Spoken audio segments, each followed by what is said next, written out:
If you want to drop your weight, that does it big time. Yeah. Wow. Took us a while to find the switch. We didn't even know it was there. So then what you're saying is you're dead. If you're in like stones, you're probably not alive anymore.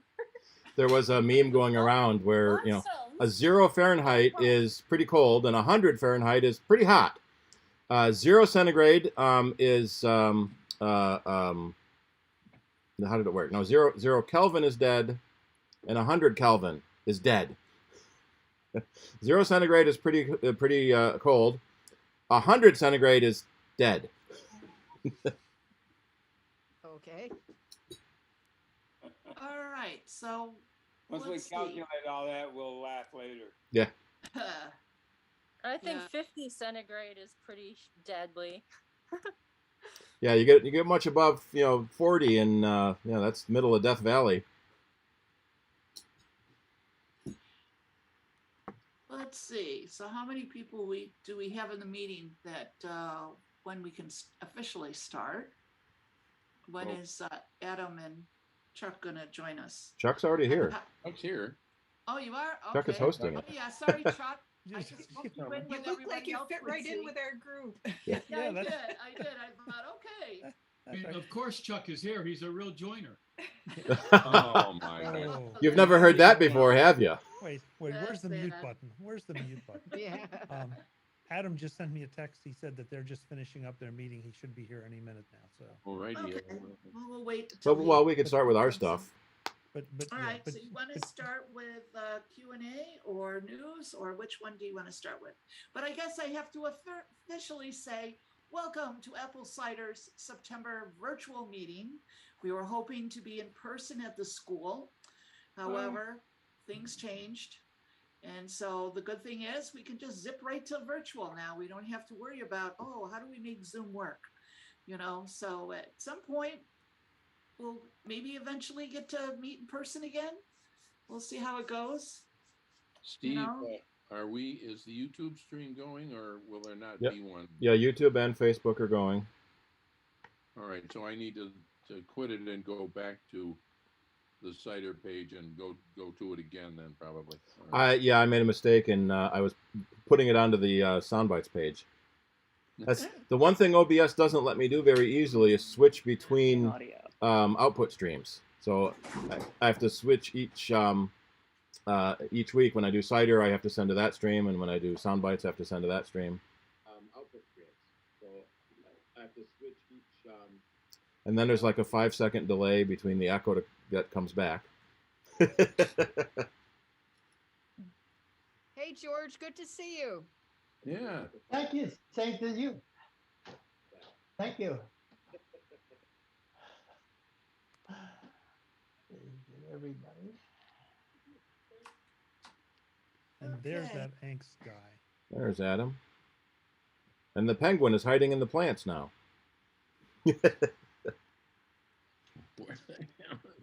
Help me here. Where is the penguin? The penguin is hiding in the plants. Oh, I see. Yes. All right. Well, Steve, if you want to start with whatever thing we want to start with, let's begin. Probably the biggest news is that Apple announced their announcement. Next Tuesday, the 13th, right? Yeah, is the Apple event, and it's called California Streaming, which is interesting. And does that mean that they're going to release a new streaming platform, or is the expectation is it's the iPhone 13 and the Watch 7, and maybe better AirPods. But with California Streaming being the theme, does that mean they're going to have a new streaming ability platform built into the iPhone? A lot of people are already using their iPhones for capture and streaming. So next week we'll know more about that. So that's why I was glad the month started early, so we could get Chuck and Adam in before all the announcements came out, and they would be too busy for the next 3 weeks writing stuff. Oh no, we once those announcements come out, we just kind of sit back and let it wash over us. Yeah. for about 30 seconds, and then Yeah, right. Yeah. And then we drown. So. Yep. Well, someone asked Jason Snell how long it takes him to do all those charts he does for every analyst call. And he says it's a macro. I push a button, come back in half an hour, it's done. Oh yeah. We do similar ones, although our charts keep specific to the quarter, and yeah, it's all just a matter of getting the data in. You put the data in, and then it just regenerates everything. Yeah, no, it's some of that stuff's easy, but the announcements not easy. Yeah. Well, and the last announcement at WWDC, we all kept waiting for the hardware announcements, and they never came, and then Tim said goodbye and left. But yeah, what? New Macs, we want new Macs. Come on. Yeah. Come on here. That's what you get for listening to rumors. Yeah. Well, now the rumors are saying we might not see any new hardware until next year, and if they do announce the iPhone 13 as expected, it may not ship until October. A lot due to part shortages and manufacturing shortages overseas. Still trying to recover from COVID. Yeah. Well, they definitely, last year, obviously everything was up in the air, and they waited till October to announce the iPhones. So, this year I think they may have had the feeling they should get back on schedule, but chip shortages are hitting everyone. I mean, Apple's doing better than just about anyone out there, and they're still having troubles. I remember reading somebody had a breakdown of COVID insurance. And in Apple's 10K filing, I think it was last year, they had a COVID insurance clause, and so they got paid extra money for all their shutdown. So it wasn't as big a deal for them to shut down. And then somebody noted that Wimbledon, that was canceled last year, had a COVID clause, and so they didn't lose any money either. Huh. So yes, they had pandemic insurance. Yeah. Which is one of those Who things. thinks to get pandemic insurance Yeah. for this? Well, it happens every 100 years, and the last one was 100 years ago, so we're due, right? Yeah, right. Just like those 100-year floods that roll around every 5 years now. Yeah. Yeah, notice that Chuck's sitting in the dark because he's about to get hammered by a thunderstorm. So. Yes. Well, I just got a tropical storm Mindy warning coming up the Gulf Coast. That shouldn't make it this far north. Yeah, that's what they said about Ida. No. Yeah.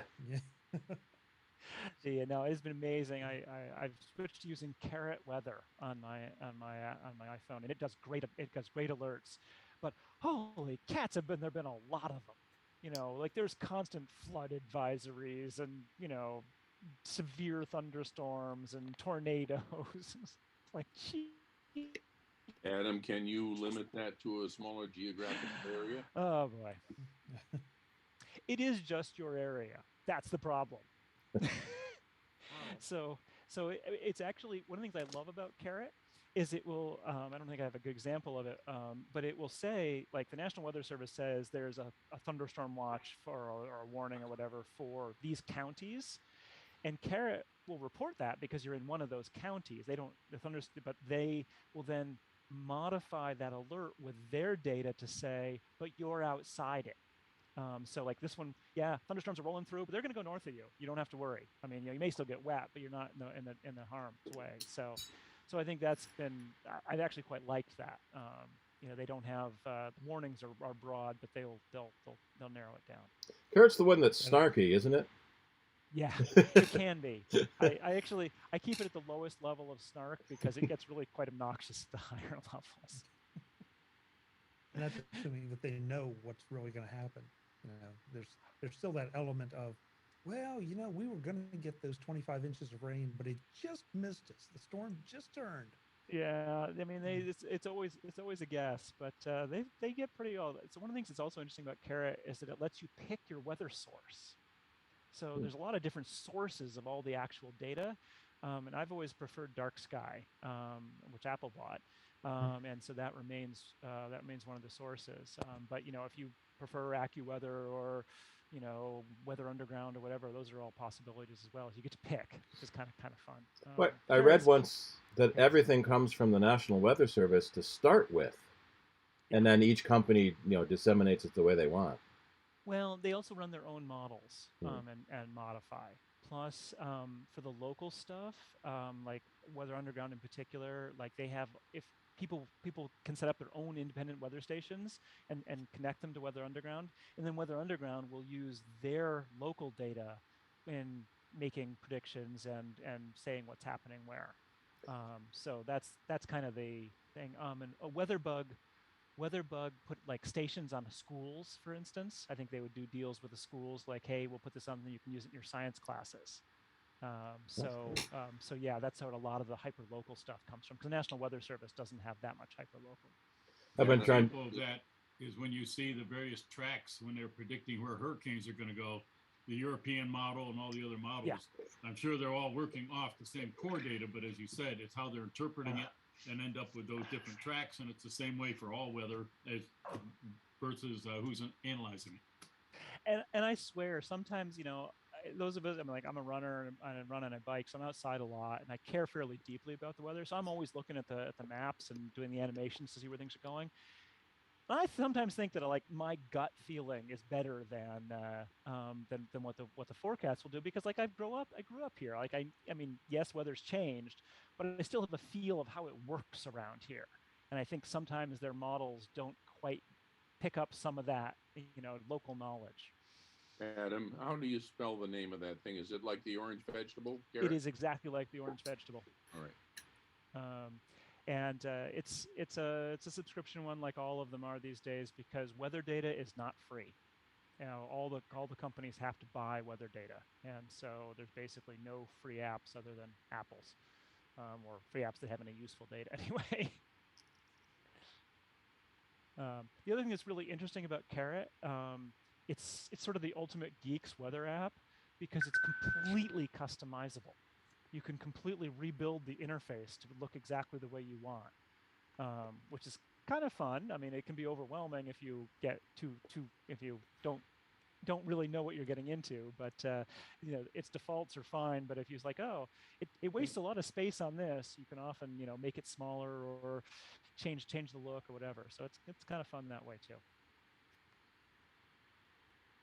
So you can make it sunny every day? No, but it's very self-congratulatory when it's sunny. So let's see, if I pull it up right now, it's telling me, oh yeah, sometimes it has jokes. How do you fix a broken pumpkin? With a pumpkin patch. Oh. So there's, here we go. As a reward for good behavior, I have generated a pleasant day for you. So this is the lowest level of snark. As I said, it really does get pretty vulgar at higher levels. So how does it monitor your behavior? Now it's an iPhone. We all know this. Somebody's always watching. Come on. Always watching. Yeah, if it's not good behavior, then There was an app that tried to do that. It would basically, I think it would like watch your tweets to try to determine what your mood was, and if you were getting too dark, it would warn you. So the very first thing that did that was many years ago. Eudora added what Steve Dorner called a flame warrant, and you would write a message, and it would look for certain words in your message, and it would assign it chili peppers to indicate how likely it was to cause a flame war. And so this was the very first time when I was like, yeah, you might not want to send that. That's 3 chili peppers, so you're gonna regret that one. We always used to joke about that. Write the most scathing email you want in rebut to something, and then delete it. Yeah, always best. Always best. Just to get it off your chest, and then delete it. You will regret it otherwise. Yeah. Or at least hold it for 24 hours before you send it. Yeah. Yeah. Well, what else do we need to any other top of the hour stuff we need to get out of the way, or? Well, we were talking about some of the news, and it looks there was a couple of interesting things that Apple has done recently. They bought a classical music streaming service, Prime Phonic. One of the criticisms of the Apple Music has always been the lack of classical music, and especially the organization of classical music. It's one of the weird types of music where the same song might have hundreds of versions from different composers, different orchestras. You know, it might be a 500-year-old piece of music that's been played 1,000 times. And so classical has been often tricky to try to categorize. And iTunes over the years has added more ID3 tags, the tags in the file, to try to help determine where a music can go. So you have a composer field now. You have an album artist in addition to an artist. So you might have an album that has a bunch of different songs from different people on it. So you have a different album artist, and so they've been trying to do that. But it is kind of neat that they acquired this classical source to have more classical music. And the other thing they announced is lossy music is now available for streaming in the Apple Music, and the lossless music. So the MP3s and even the better quality AACs we've been listening to for years are lossy. Throws away bits of the music it doesn't think you'll miss, usually the highs and the lows. And the sort of the joke is that a generation of kids have grown up listening to crappy MP3s on tiny earbuds and don't know what real music sounds like. And so there's all these flame wars about, you know, lossless music, and I can't tell the difference. This MP3 is just fine. Well, it's because you've been listening to crap for years. But there are purists that do like to have the lossless music, the Apple lossless codec. You can set your iTunes app to rip CDs in lossless already. You generally get about a 50% compression with lossless, where MP3 got you a 90% compression. So that was one of the big advantages, 20 years ago. It's hard to imagine iTunes is 20 years ago, that you could fit so many songs on an iPod because it can compress it so good.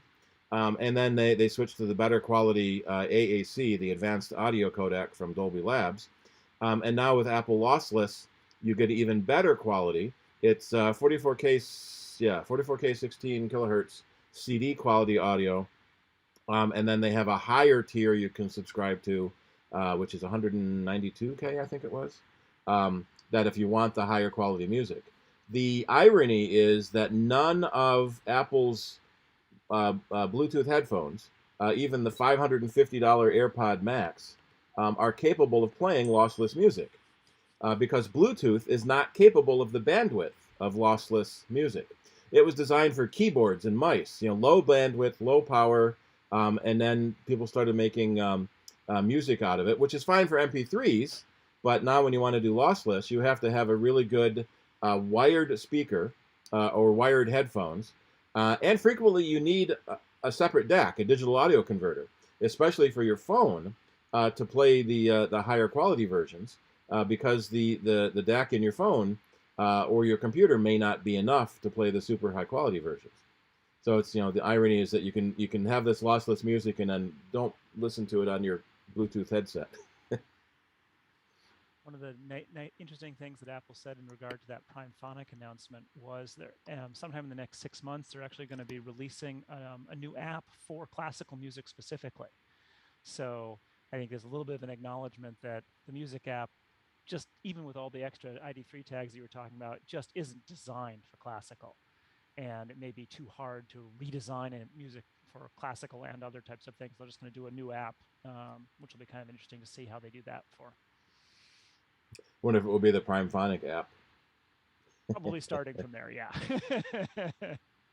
It's been done before, yeah.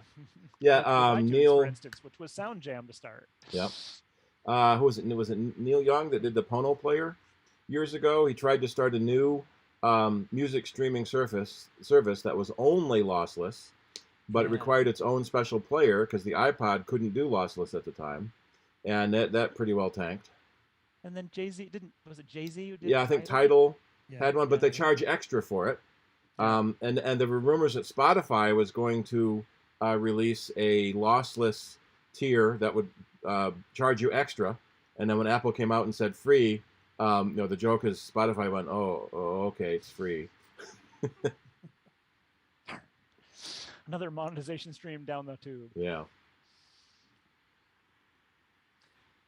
I posted a link in the Zoom chat for the Apple lossless in iOS. You need iOS 14.6 or later to be able to do it on your phone, and Mac OS 11.4 or later. Yeah, it's pretty specific. So pretty recent versions of the OS. And if you want to play something higher than 48 kilohertz, you need an external DAC. Ironically, the Apple TV can play it without needing an extra DAC, but you have to have a high enough quality HDMI cable, and your speakers have to support the high-res lossless rates. So even if your device can do it, your speakers have to have that ability too. I've just actually been spending a whole lot of time, I was telling Chuck very briefly before the meeting, I've been spending a ton of time messing with audio on my Mac because my speakers died. I have Altec Lansing FX6201 speakers, two speakers here and a subwoofer, and they died after 15 years. I mean, come on. How dare they? Yeah, I'm annoyed, so I want to replace them, but it's going to take me a while to figure that out. But I did discover something really interesting, which I hadn't known before. I have an iMac here, 27-inch iMac, and a 27-inch Thunderbolt display here. They both have speakers in them. And so it turns out using a utility that is built into macOS called Audio MIDI Setup, you can create a multi-device output that combines multiple sets of speakers. Yeah, I'm using that right now to merge the YouTube video with the OBS video with my microphone. Excellent. There we go. So anyway, it was one of those things where you run into all sorts of interesting stuff. But I won't say shocked. I was interested to see that Apple had provided this really kind of tweaky tool. Hasn't been updated in ages in any significant way, I don't think. There's probably one person that wrote it, and he's not there anymore. Well, I'm going to be curious if they change it because the Apple Style Guide has explicitly deprecated the term master. Yeah. And yet it uses master everywhere for the master speaker. I got to change it to primary and secondary. I'm going to be really curious if they do that. I'm going to mention that in my article. It's like, we'll see if they're going to update it for the Style Guide. Yeah. So could I do it on two monitors? Yep. I got two external monitors on my iMac. Yep. If the monitors have speakers in them, yeah. Yeah. As long as they show up in the sound preferences pane as outputs in the audio MIDI setup, you'll find it in applications/utilities. Oh. If you're using the headphone jack on your computer to drive the audio, then it probably won't. But if the speakers in the monitors have their own USB output, then they probably would. So yeah, and if you wait just a couple days, will be an article in Tidbits about it. So okay, that's good. Well, Very soon. You can also accomplish that with Sound Source from Rogue Amoeba. I think you can combine. I mean, I know you can direct sound to specific places, but I'm not. I don't think you can combine them, and the reason why I say that in part is because I asked Paul Kafassis of Rogue Amoeba to edit my article, and he didn't say, "Hey, you could have done this in Sound Source." Well, you do need Sound Source though, and the reason is that Sound Source is a great little utility for audio stuff. When you make a multi-device output, you can't control it with the system volume keys, or with the just the volume slider in the sound output pane. And I think what they're thinking is that you're controlling like external speakers that have their own controls. But Sound Source has a little checkbox you can tweak in its preferences that gives you that feature back, and so all of your keys work again for being able to control volume and mute and things like that. So it was a fascinating article to write. I mean, I learned a bunch of stuff that I didn't know, and I said you can all read it in a day or two.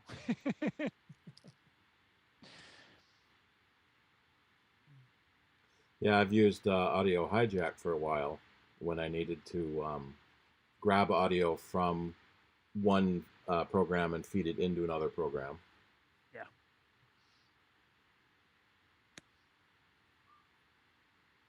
Those Amigas and their they changed their logo. I haven't been to their website in a while. It used to be an Amiga with an AK. After one of the shootings, they decided this was no longer fun. Yeah. Although the O in Rogue is a target. Yeah, that was their concession to the old style. Yeah. I remember when they changed it, and it was because it was one of those things where it's just one of those one of the mass shootings happened, and they're just like, oh, we can't do this anymore. It was amusing, 20 years ago when they started. So political correctness strikes again. Well, cringeworthiness strikes again. Yeah, that's true. I mean, no one was making them do it. They just felt terrible. So, well, the other big news, I don't know if people saw this. If you talked about this last time, I don't know if you had a chance actually. The whole Apple detecting child sexual abuse material, when Apple said, "Oh, we're going to delay that." What I find, I guess, most annoying is that people don't understand what it's doing. And how it's doing it. It's on your phone only. It's not Apple doing it. And Google and Facebook already are doing this. And no one seems to care. But Apple said they would do it, and everyone got upset. Yeah. No, we wrote about this a bunch in Tidbits, both trying to explain the technology in 2 articles, and then when they canceled it, I was just making the comment that a great deal of the media coverage was tremendously uninformed and inaccurate, and therefore... And it's like, there's legitimate criticisms of this. Don't get me wrong. There's all sorts of questions to ask, and they're good questions to ask, but they have to be based on the reality of what Apple said, not on, hearsay. And so much of what people was like, oh, Apple's scanning your photos. No, they're not. You cannot use the term Apple is scanning your photos. That phrase is inaccurate in multiple ways. And so, so much of what was written about it just wasn't based on good information. So, but we'll see. I mean, it's all back up in the air, and the 2 possibilities that I see is, sometime next year they'll come out with something that either hopefully has a much better story behind it and solves some of the legitimate criticisms, or it might just quietly disappear. For the first time, somebody tries to sue Apple for allowing child pornography on their phone. See, we could have stopped that, but you got mad at us. Yeah. So there was one article out there that said, and this is controversial to say the least, that the iPhone was the child pornographer's phone of choice because of the security. That because cops can't get in either. Track. So, it's sort of damning with some kind of weird praise, but, that's why they picked it. So here's the question, which no one has asked that I've seen, which I think is the most interesting question of the whole lot of it, is what do we as a society think about a device that is both monitoring for and reporting criminal activity taken by the user? Because that's what's happening. They're not scanning your photos, but if you were to have known illegal CSAM, was called, on your phone, and this is known. They're not matching against random other new things. It's only known stuff, and you uploaded that to iCloud Photos. That's when if you did enough of it, then you would be reported to Apple. They would verify, and then be reported to law enforcement. So, that's very, very specific, and there were lots of safeguards built in. But in essence, at a very core level, how is that different than your car tattling on you for speeding? One of the things that we've started hearing is in every accident, the first thing the police do is subpoena your texting records to see if you were texting or not. And then the defense attorney, for whoever you hit, wants to know if you were texting or not, so they can get more damages out of you.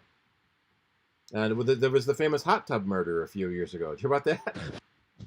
So there was a murder. Staying away from Rochester, man. Yeah, well, I don't think it was in Rochester. So somebody got killed in a house, and the smart water meter showed that 300 gallons of water was used at 3 a.m.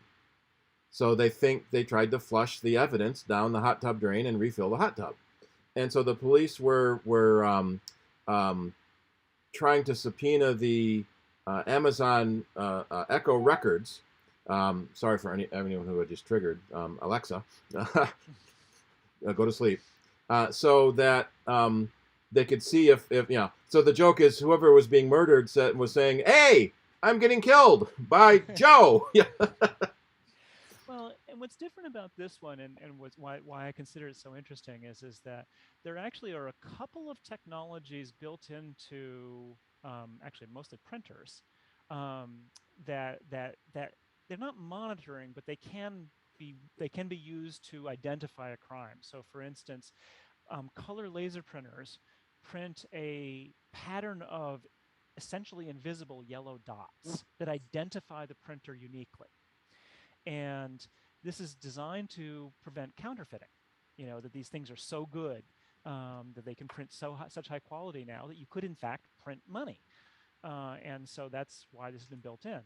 And but again, so that's it's in essence tattling on you, but only if like someone knows to look. Whereas what's different about this technology that Apple proposed is that it would actually literally report you. That it wouldn't be a matter of them discovering that there was some child pornography, some child sexual abuse materials here, and we can trace that back to you. No, this is literally is reporting on you for having uploaded these things. And I'm still really working out in my head what I think about a private corporation, acting as a policeman. One of the things is so odd about this is how Apple talks about security all the time and privacy all the time, and now they come out with this, and I think this is going to hurt Apple. Well, I'm sure the intent was to be more private. Yes. We want to keep your phones private by making sure you don't have any of this bad pictures. No.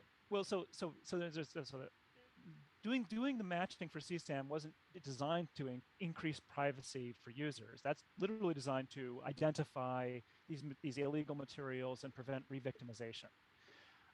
But the technique that Apple proposed, which is really, really complicated and extremely cool, that was designed to increase the amount of privacy while still doing this. So for instance, if you upload to Google Photos or you upload photos to Facebook, all of those are being scanned for CSAM.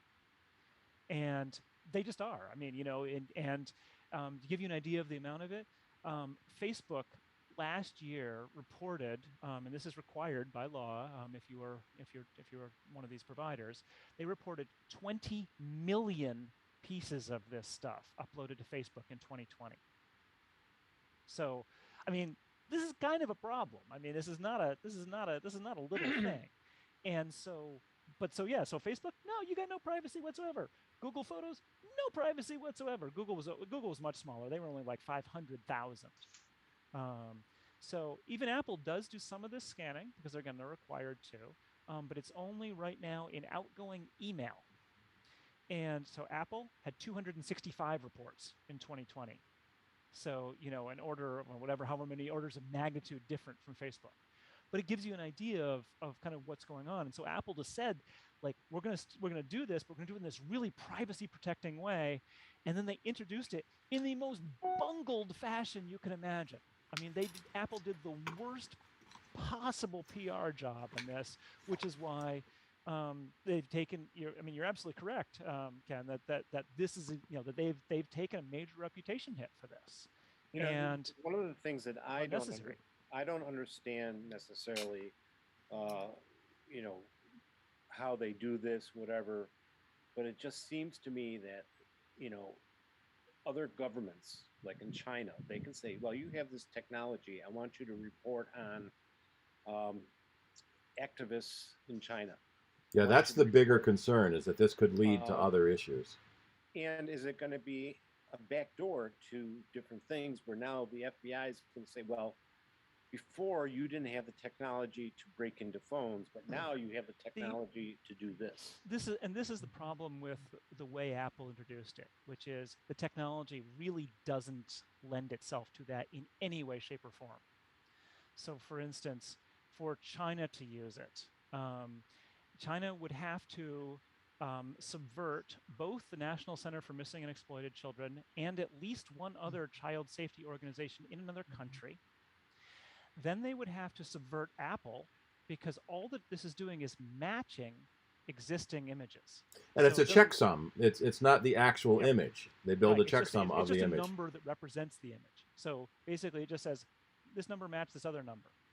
And if 30 of those numbers match, then it uploads previews to Apple, and some poor person at Apple has to look at them. Now, they don't know what's in them, and they don't know what they match. All they're looking for is, does it look like this is CSAM or is this an error? So if China would have to subvert it, and let's say this is actually the best example is if China is looking for pictures of Tank Man, the guy facing down the tank in Tiananmen Square. That's a known image, so they could, in theory, subvert it into 2 or more of these child safety databases. Thus, it would end up in Apple's thing, and thus Apple would see it. But Apple's reviewers would see a guy facing down a tank. They're not going to report that to anyone unless China then subverts Apple to make them report Tank Man. So by the time you've gone down this rabbit hole, you're like, well, why wouldn't they just make Apple do whatever they want? If they have that much power, why are they going through running through these hoops? They're just going to say to Apple, turn over everything or we kick you out of the country. I think Australia and Germany just took a big hit on that too in the past couple of days. Yeah, they're. I didn't see those. Yeah, China. In fact, China did get Apple to put servers in China storing Chinese citizens' data, and that's been common for years. A lot of companies have done that. Going back to the BlackBerry days, where they put a BBM server in all the Middle Eastern countries that wanted to prevent their citizens from speaking publicly. Yeah, see, now they have to go to the Pegasus group and buy software to target their activists. So it's did you hear about Moxie Marlinspike and the Celebrite box? So Moxie Marlinspike is a very famous cryptographer. He wrote the Signal protocol that's used by a lot of messaging apps. It's basically perfect forward secrecy messaging. You cannot break it. He somehow got his hands on one of the Celebrite boxes that they sell to police to break into any phone. And the thing's got 100 dongles on it to be able to plug into any phones.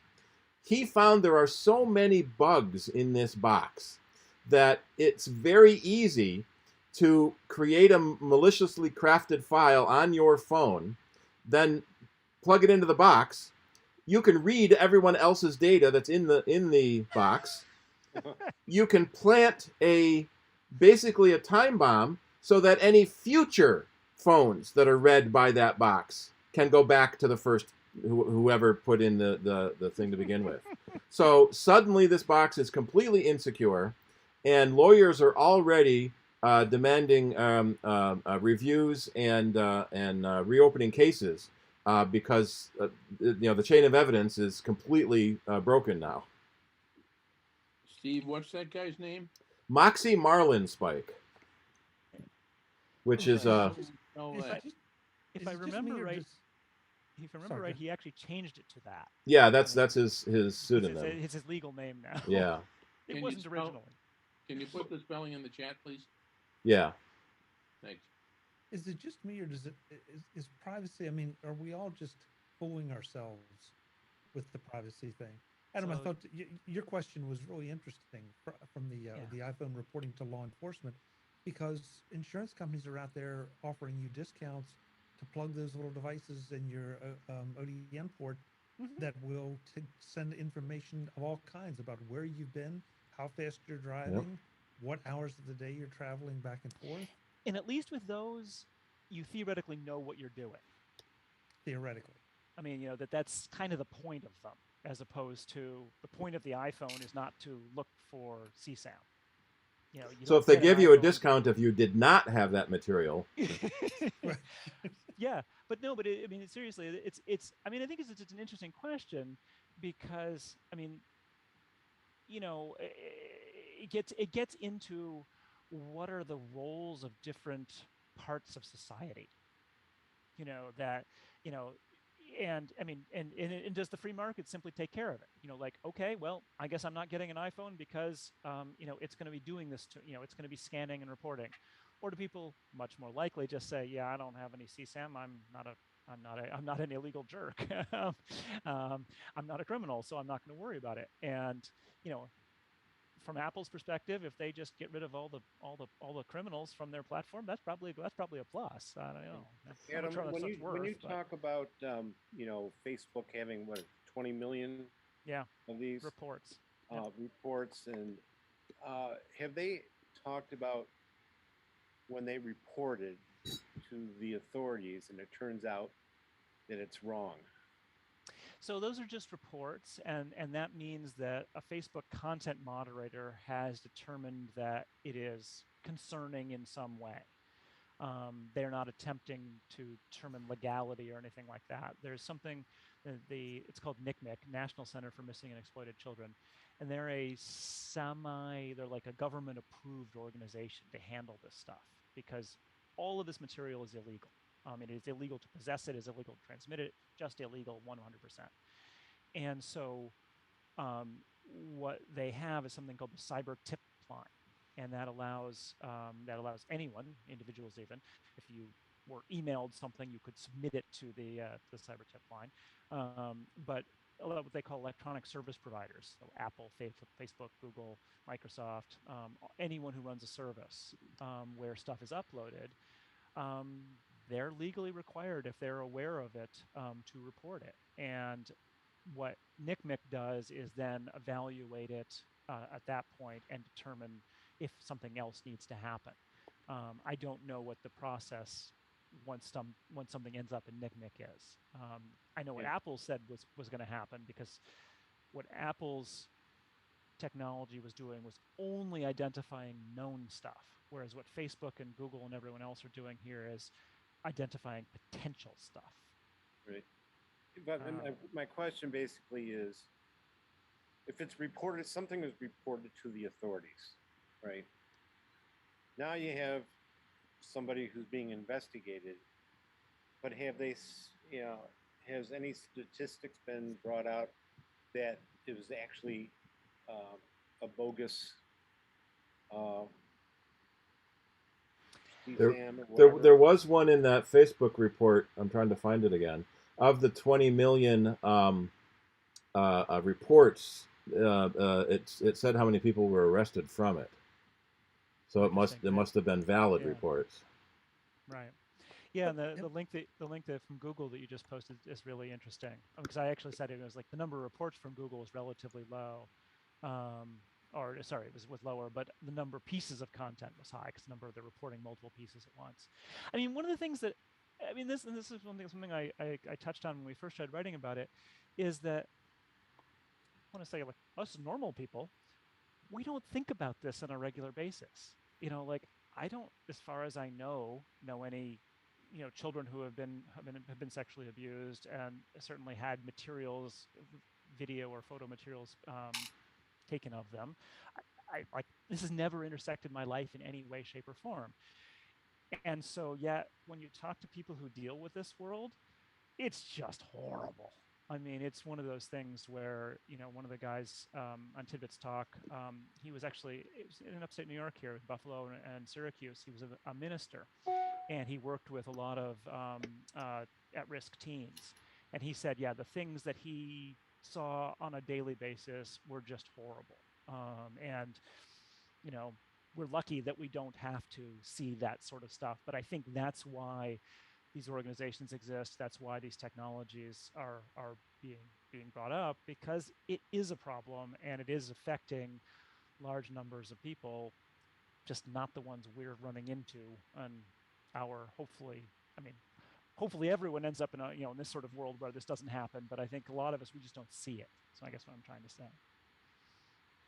Adam, straighten this out for me, because I thought maybe early on in the coverage that it was not that Apple was going to be reporting this to law enforcement, but they were going to be reporting it to one of the centers for CIDER. So Apple does not report to the law enforcement. Apple reports to NCMEC. But basically the likelihood, honestly, Apple does two things. First, they shut down the iCloud account. So if you've got more than 30 pieces of photos that match known illegal photos. So you've got your collection of CSAM, and you've uploaded to iCloud Photos such that it's matched and Apple has identified it, and Apple's human reviewer has determined that yes, this is CSAM. They send it over to NCMEC, but then you're kind of, I mean, like they kind of got you. I mean, NCMEC's gonna go to law enforcement with that. And it doesn't, this is just illegal. It only reports it when you upload to iCloud. So if you keep it on your phone, you're never reported. As long as you don't actually upload, if you don't turn on iCloud Photos, it's not in any way intersecting with you. So the bigger question really is, somebody asked about security, and in this day and age, nothing is secure. You really don't have privacy, no matter what Apple tells you. There really is no privacy. They know locations. They know. I mean. Nope. So, if you want to have privacy, don't get a smartphone. Don't get a phone. Dumb phones can track you too. Dumb phones have to know where you are so they can ring. Right. I mean, realistically, what we've ended up, and you're absolutely right. And I think it was, I can't remember the guy's name, Scott, someone who's the CEO of Sun Microsystems, Scott McNeely. I think he was the first guy who said privacy is dead, and that was about 20 years ago. Because the fact is that, whether or not we know it, there's just so much about a modern life that is being tracked in every way. So, for instance, using a credit card, driving with an Easy Pass, carrying a cell phone of any sort, all those things, in some way, shape, or form, reveal information about you. And for the most part, whether or not we know it, we're okay with it. Yeah, most people are willing to give up a little privacy so they can get free email or so they can get free messages to their friends. And my phone knows that I'm in my house. Well, that's a pretty good bet that I'm in my house. I'm not really worried about that. Now, of course, this is the problem. This is what the privacy proponents always point out is, well, you shouldn't have to do that or think about that. And I'm like, well, that's true. And if you're going to go there, you have to be willing to make concessions to not live in the modern world. Right. The modern world is just that way now. The government requires that you have a piece of paper showing that you're allowed to drive a vehicle. The horrors. Yeah. I mean, it's one of those things where right now I'm in Rhode Island, and if the authorities wanted to know where I am, in probably 5 minutes, they get the Easy Pass, my credit cards, and all this stuff, and they know exactly where I am in room 115. Of course, we can tell that. We have your IP address. You can report me. Now, realistically, I mean, one of the things that is true still, although it's not going in the right direction, is that information is actually fairly hard to assemble. And so just because it could, let's say someone shoots you while we're watching, and we're like, oh no, someone just shot Ken, quick. Where is he? There have been TV shows with that plot already. Right, precisely. but the fact is, it would take the police some amount of time to put all those things together to find out if we didn't know you were in Rhode Island. Right. That it would be days, if at least days, is my guess, just because all this stuff comes from different places. Now, going forward, of course, we're just getting better and better at linking stuff. There was an interesting court case a year or so ago with the police put a GPS tracker on a suspect. I think they put it on his car, like you see in the movies all the time. And stick it underneath. They were able to track his locations and figured out he was at these conspiracy events, and then were able to arrest him. And the lawyer successfully argued, and it went up to the appeals court at least. I don't know if I made it to the Supreme Court. The police cannot put a GPS tracker on your car because you pull your car into the garage, and inside your garage you have an expectation of privacy. Yeah. So the police argued that, well, we could have just had someone following him. And the court said, that's okay, because you can watch him go into the house. You're still outside. If you went into the house after them, you'd be breaking the law. So they were just trying to save costs. We live in interesting times. Yeah. And that, I mean, and partly when I said, what do we as a society think about a device that monitors and reports criminal activity that we undertake? I meant that what do we see as a society think? I don't think there's an easy answer. I mean, for instance, like, a car that reports if you're speeding. I mean, as Chuck pointed out, we know our cars all know that we're speeding, right? That's really painfully obvious at all times. And it's easy to report that. We can certainly determine it after the fact if there's an accident. But that feels like something that, at what level of breaking the law is it a problem versus not a problem? The Thruway Authority have said they're not going to do that. Yeah, the Thruway Authority said they're not going to do that. Even though with the paper ticket cards you used to get, they could calculate your speed based on the time it took you to get from booth to booth. And now they take photos of your license plates. Yeah. If you don't have an easy pass, they'll still bill you. So right. So again, it's like, I think this is. I mean, the reason why I'm raising these as questions is I think they're questions that need to be discussed, and it doesn't just come down to privacy has to trump everything, because the problem is that we live in a very different world than we used to, and no one could ever have known anything about you. Your presence, 100 years ago, where you're like, just, it wasn't possible. You had to have eyewitnesses and things like that. And so that's where a lot of our laws and our expectations and our social mores come from. And we're just not in that world anymore. And I think that not enough of those discussions are taking place. As you say, is a GPS different than having the guy following? I don't know. I mean, it's arguments, and then what does society feel that's worth? We always want to stop the bad guys, but we don't want you to infringe on us. Right, and we don't want to, and until we're affected by the bad guys, then suddenly we want you to stop the bad guys. Just think of this. I'm in Rhode Island, and on my iPhone it came up red light camera ahead. Okay, so I'm thinking, oh, wait a minute. In the future, they're going to have devices in your car, and it's going to know the speed limit is 55. Already do. Let you go over 55. I actually want that. Yeah.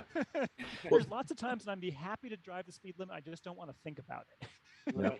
If everybody else is driving the speed limit. limit. The car would control how fast you go based on what highway you're on. The police, there have been police agencies that have tried to shut down those black red light warning cameras.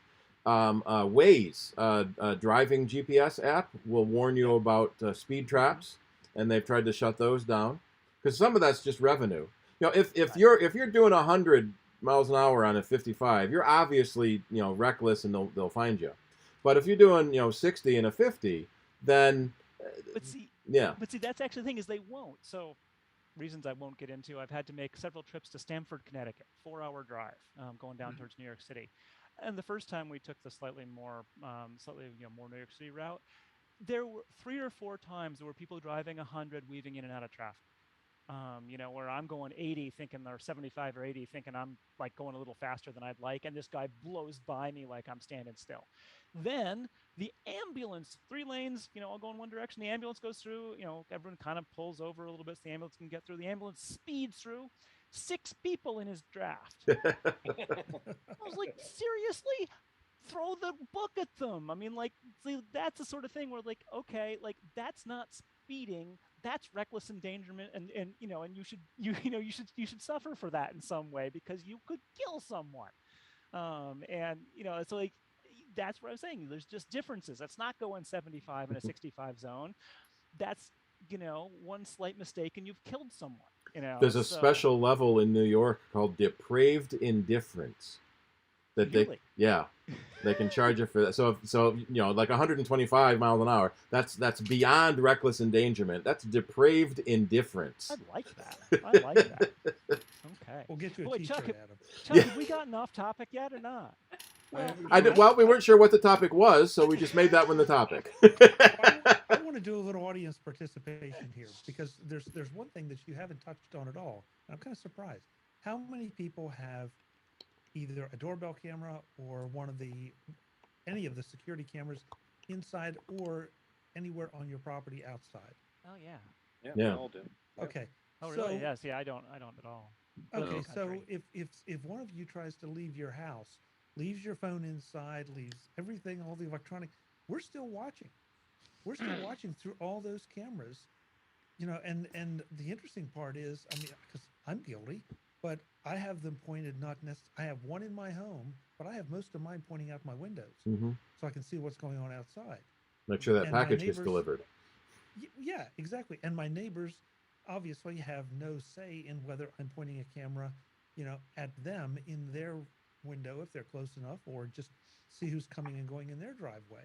So, I mean, we live in a surveillance state. It's just that's the way it is, and we've done it to ourselves voluntarily because of convenience and security. I have a quick technical question. Wait, you think this is a technical talk? Oh, I don't know Yeah. about that. Go ahead. Sorry. Well, this is one of my token ignoramus questions. Charlie. Is there a way to copy and paste an image into the Zoom chat? I don't That's a know. good question. I don't know. You can upload a file. There's a little file icon button. Right.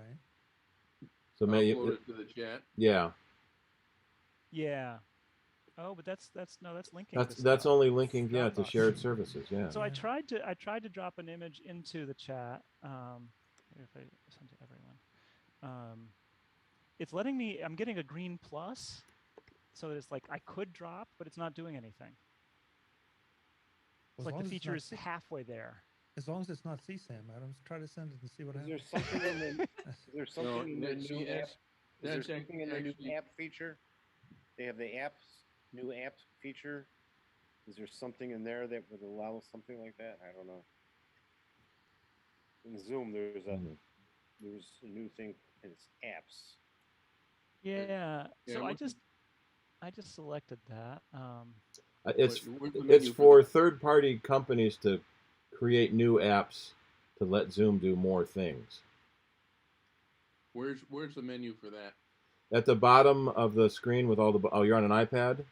No, I'm on a Mac. On the Mac at the bottom of the screen with all the buttons. It's the last button. The one that says reactions. No, Next. It's right next to reactions. Live Aha! script? I figured it out. Okay, so you can all see the results from the race. Yeah. One of my races I manage.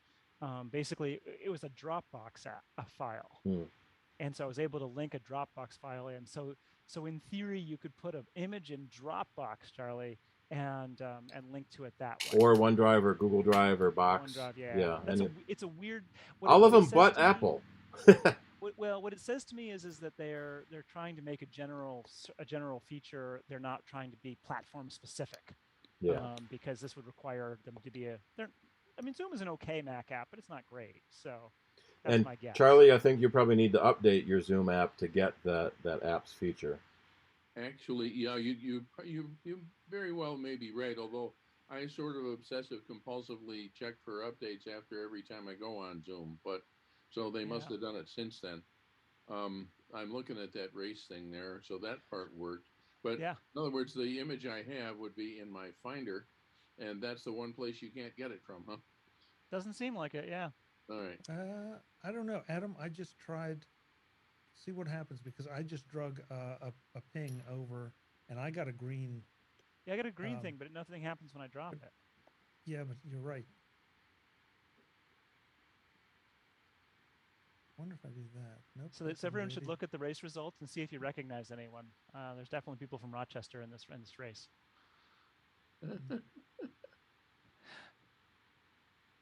And many of them are old.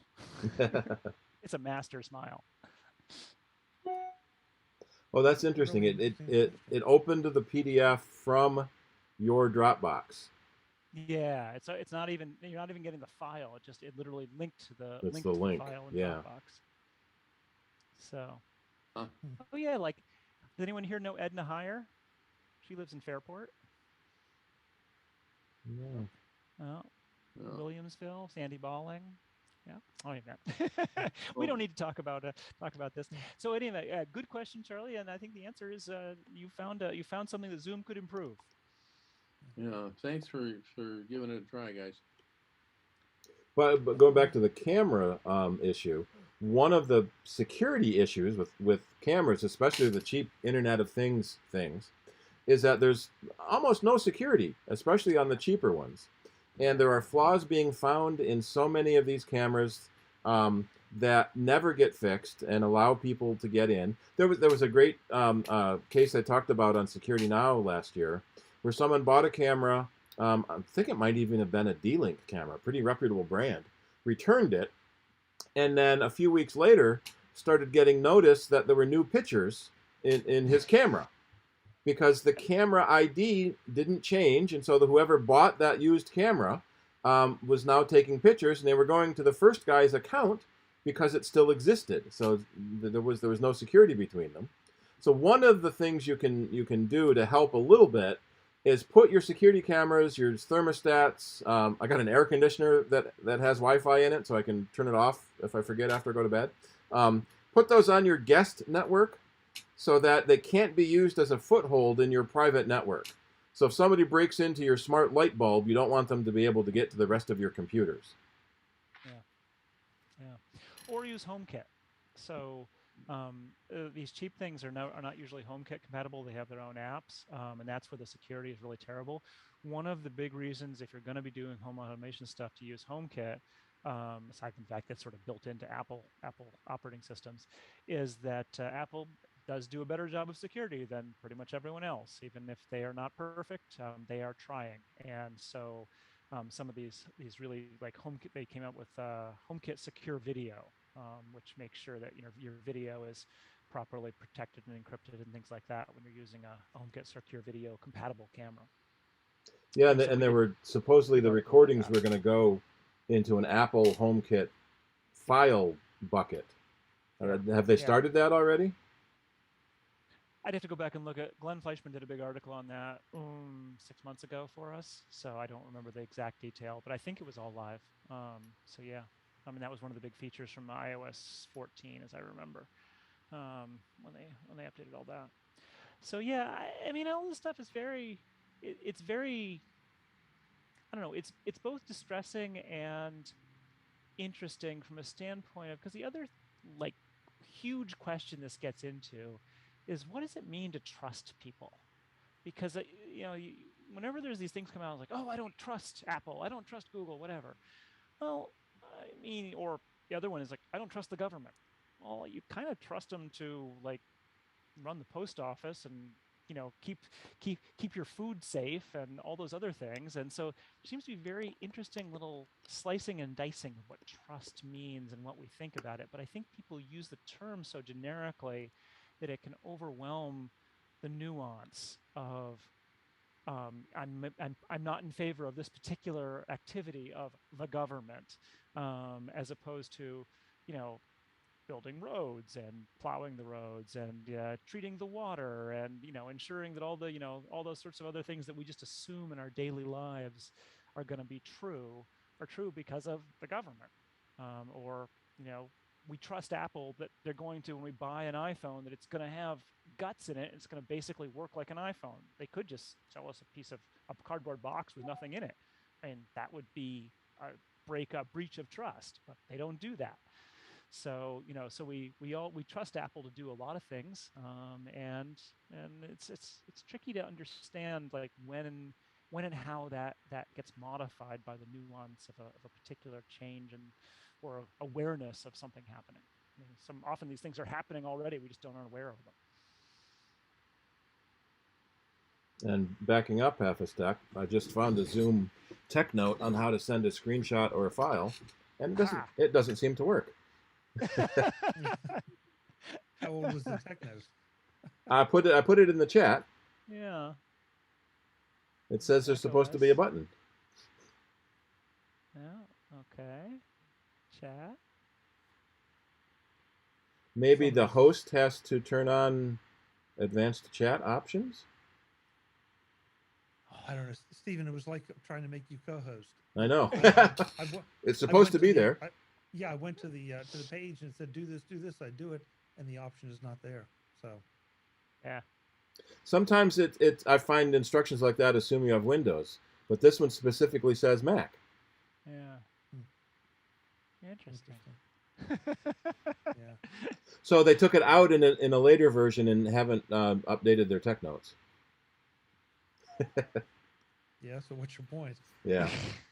Is there Okay, so let's come back on topic. How many people here think they're going to be getting an iPhone 13 when they ship September, October, whatever? Who's looking forward to the iPhone 13? I'm hoping my boss gets one so I can upgrade to her 10. You're holding out for that iPhone 6S still, aren't you? Yeah. Yeah, it's going to be interesting. I mean, obviously, one thing I love about like new iPhones is that they will be the best iPhones ever, right? Like that's a guarantee. And the only question is, will it be enough better than what you have, or do you need to buy another one just because of like you broke your old one or it's on its last legs or whatever? So I'm always curious, like how significant the upgrades are. I have an iPhone 11 Pro, and so I'm fairly likely to upgrade. I usually upgrade every 2 years, just in the kind of keeping up with the technology. But it does sound as though the changes in this one are relatively evolutionary. The fact that they have an annual upgrade program means enough people are doing it to make it worth Apple's while. Yeah. Yep. I'm on the upgrade program, and I'm always surprised at the number of people that aren't, because so many of the people I'm talking about, yeah, they buy a new iPhone every year, and then they're looking for a way to sell it. Now, but they don't. Some of them. Yeah, they don't think they're gonna, so they don't want to pay the extra money. Yeah, I guess, but yeah. Now, admittedly, some have wives, kids, Yeah. I've always done employees to hand them down. Yeah. So there's a good reason to do that part. But if you're a solo person, why wouldn't you do the upgrade program? Because it's no more expensive. Yeah, and sooner or later it's going to catch up with you. I'm going to have to pay off an iPhone at some point, but hopefully I'll be dead by then, and it'll be for somebody else to deal with. It's your estate.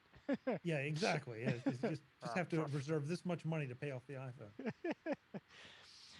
Yeah. It's an interesting question. I mean, as I said, we've always done hand-me-downs, and although that chain just got broken because our son graduated from Cornell and moved to Vancouver, Canada, actually, to go to do a PhD program at Simon Fraser University. This was in August, and 3 days before he left, his iPhone 10, which was a hand-me-down, the battery expanded and broke the phone. I mean, it cracked the screen and it was like bending it and everything like that. And it was like, I don't even know if you can fly without a phone these days, especially to Canada, where you have to use the ArriveCan app to get in. I mean, I'm sure there's ways around it, but they're probably not pretty at this point. And, we were, of course, in the, you're not allowed to fly to another country during a pandemic without a phone. And so, so he got a new phone right away, but it was an interesting situation. We've never been forced to do that before by a breakage that was entirely not no one's fault. I mean, battery just expanded. So that's a little bit scary, because that means to me that if this because I'm an active nicotine addict, refers to a vape I had, but the case of the vape split and expanded, and I was glad that it was made that way, because I have others that the case would not do that, and at that point I think they would just explode. It's not a good thing. These lithium-ion batteries can be a real problem, and I think vapes are actually some of the things that the airlines, like, they don't allow you to check them because of that. Isn't that right? Oh yeah, no. Yeah. But my point is that it's just as well that the iPhone gave way rather than hung tough until it exploded. Yeah. We see a lot of times on the Macs, the expanding battery pushes up on the bottom of the trackpad. So your trackpad stops working, and that could be a bad battery. My wife had an 11-inch MacBook Air, and at some point she's like, something's funny with. I mean, it's like she couldn't quite figure it out because it just felt funny, and I wasn't using it, so I took sort of one look at it. I was like, yeah, because the case is bent. And it was indeed the battery had expanded, and so we. Well, and part of the problem is, like, what do you do when you get one of these? And Alex, I'll tell you what I do, but I don't know if this is absolutely the correct thing. Is I put it outside on the patio on concrete, because if this thing goes, it's like you don't want it inside. You don't want it anywhere where it can catch fire or catch anything else on fire. And what we in fact did is we had an old like electric fry pan that didn't work anymore. We were going to recycle it and something, and hadn't gotten around to it. And so we put it in that fry pan, the battery in that fry pan. I'm like, okay, it's in metal. It should be safe now. Apple made us buy a fire safe as part of the security and battery safety protocols. And I joke that it's a reverse fire safe. It's not to protect the stuff inside when there's a fire outside. If there's a fire inside, yeah, and it's got like 3 or 4 inch thick walls. It's got a spring close on it, so it takes a lot of effort to open the door, and heaven forbid you slip because it's going to slam real closed to make sure everything stays inside. And we're supposed to have an outside vent hooked up to it, but we haven't gotten around to drilling a hole through the wall. But fortunately, we've had a bunch of swollen batteries, but we haven't had one breach yet. Yeah. Well, none of the ones. Like his phone, it was the same thing actually. What I ended up doing was taking them to the Tompkins County hazardous recycling and hazardous waste because they can deal with that kind of stuff there. But yeah, I was like, this is not. You don't want to mess with these. You don't just get rid of this stuff. Yeah, they put so much effort into packing as much power into these batteries to make them as small and light as possible that they're just on the verge of collapse, basically. And one of the ironies is the 16-inch MacBook Pro has a 97 watt-hour battery in it because the airline maximum is 100 watt-hours. If you have more than 100 watt-hours of lithium batteries, you cannot board the airplane. Fascinating. Yeah. Adam, let me tell you what the Monroe County Recycling Center told me to do with that bulging vape. Yeah. Throw it in that box over there. With all the other ones. Right. I did find that a lot of the battery recycling centers around town, Batteries Plus, a big chain store that recycles batteries, they won't take them if they're swollen. They want to charge you $5 a piece for a swollen battery. So we did find some of the electronics recycling will take it, and that was crazy too. They didn't even want them separately. They said dump it in this bin. So they had a giant bin that we put all the batteries in, and then all the broken computer parts. That feels wrong to me because one of those things goes and it's next to all the other lithium-ion batteries. Yeah. That seems like a terrible idea. Yeah. Well, that was the Value Jet crash in Florida. That it was oxygen generators. The thing in an airplane where you yank the hose and the oxygen comes out, that's not compressed gas. It's actually an oxygen generator. There's 2 chemicals in there that combine to form oxygen, and the result is heat. And there was a series of unfortunate incidences where a bunch of decommissioned oxygen generators got marked as empty oxygen canisters and thrown into a box, and then the FBO that was they were trying to clean up their shop because they were having visitors come in to bid a new project. They put this box back in the Value Jet to go back to their corporate warehouse, and they weren't safed properly.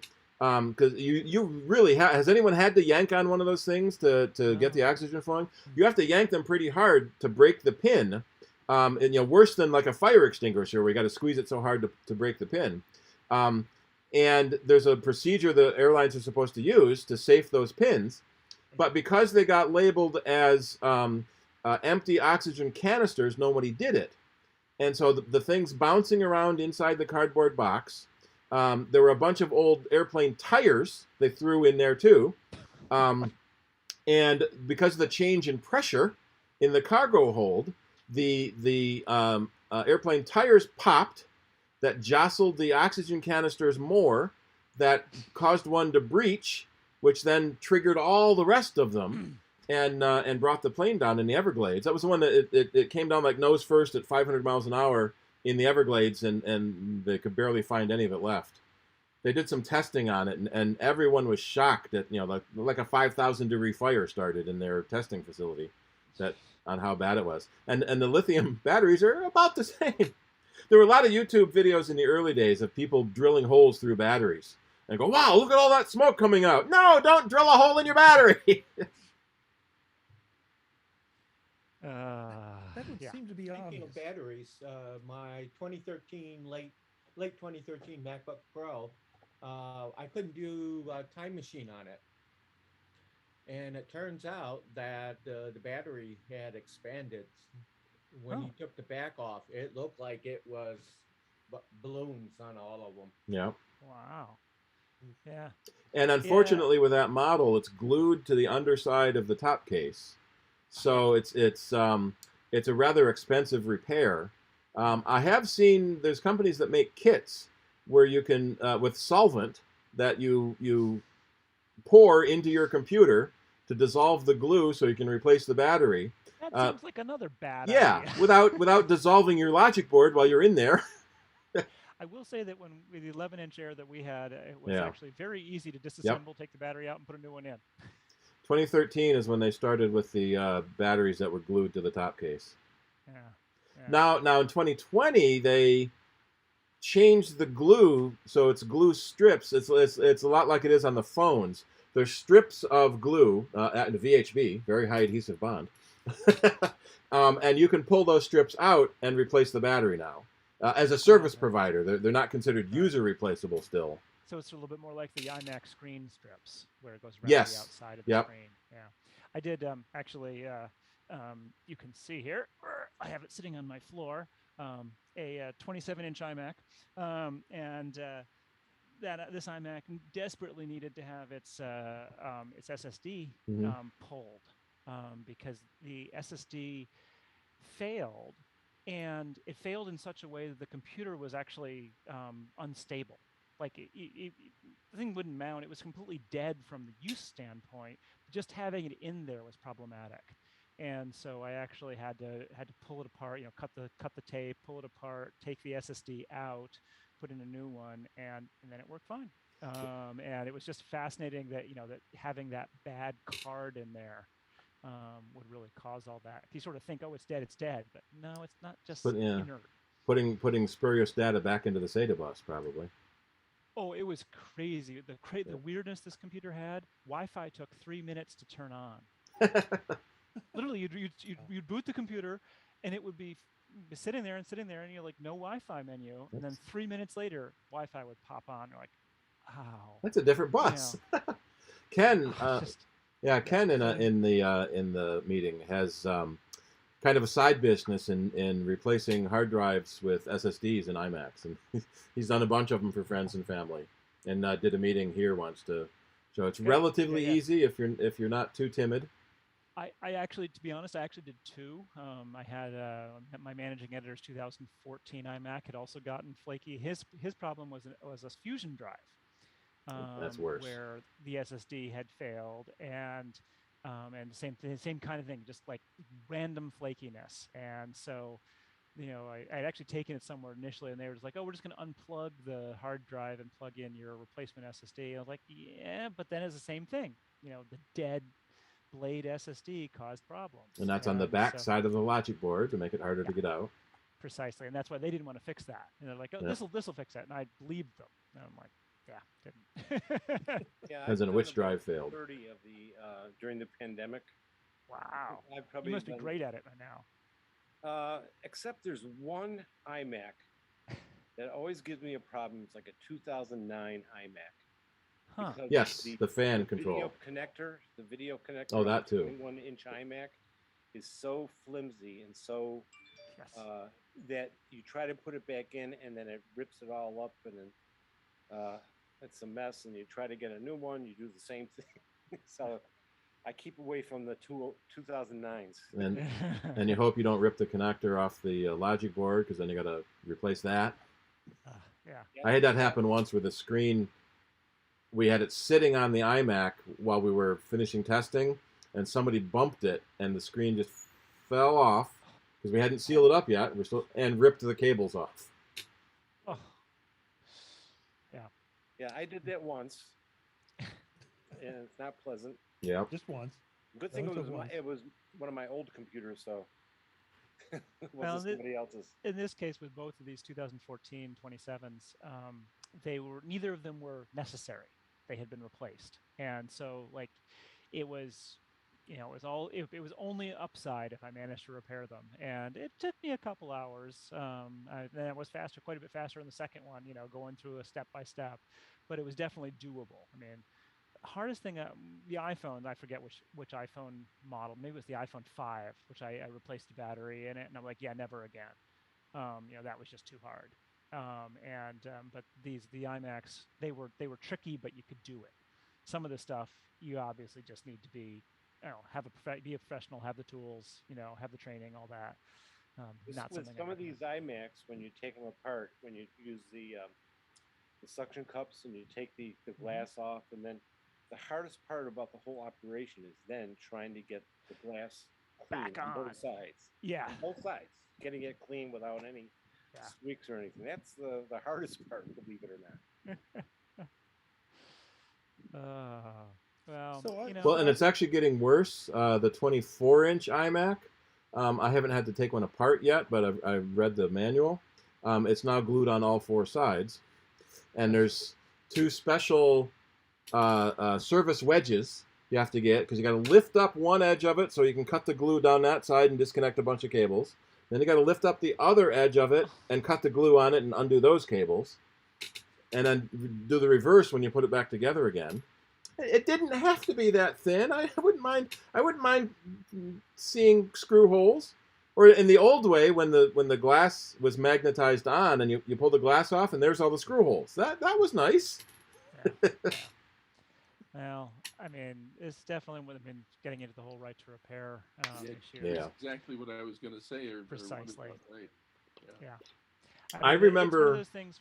I was going to say, it was like I don't think manufacturers should be precluded from design that they wish to do, but there are clearly times when they're just making it hard to make it for the sake of making it hard, and that's just unconscionable. Or it really would be just as easy to have a screw or a magnet or whatever, as opposed to, just pouring glue in there. Well, I remember the early days of the white iMacs, the G4s, the flat panel iMacs.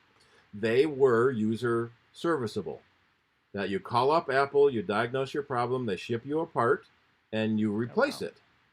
We got so many computers that came in for service because people ripped cables. They pulled the cable out of the socket instead of disconnecting the socket. And it was just, and half the people didn't want to have to replace it themselves. So I can see why Apple went away from that. And then ironically, on the Dell side, we were Dell authorized for service. They wouldn't talk to us as a service provider. We had to pretend we were the customer, and they would send us a service part, and then we could call back and get talked through how to install it. But they wouldn't talk to a service company. It had to be the end user, and only the end user could buy parts. One of the perfect examples of, making it hard on customers, the 21-inch iMac.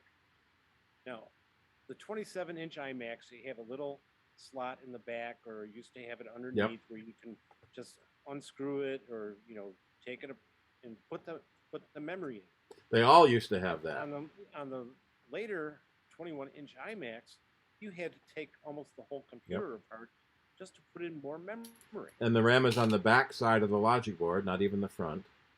And then the ultimate annoyance is the iMac Pro does not have a RAM door. And the Pro is the machine that you would expect to upgrade.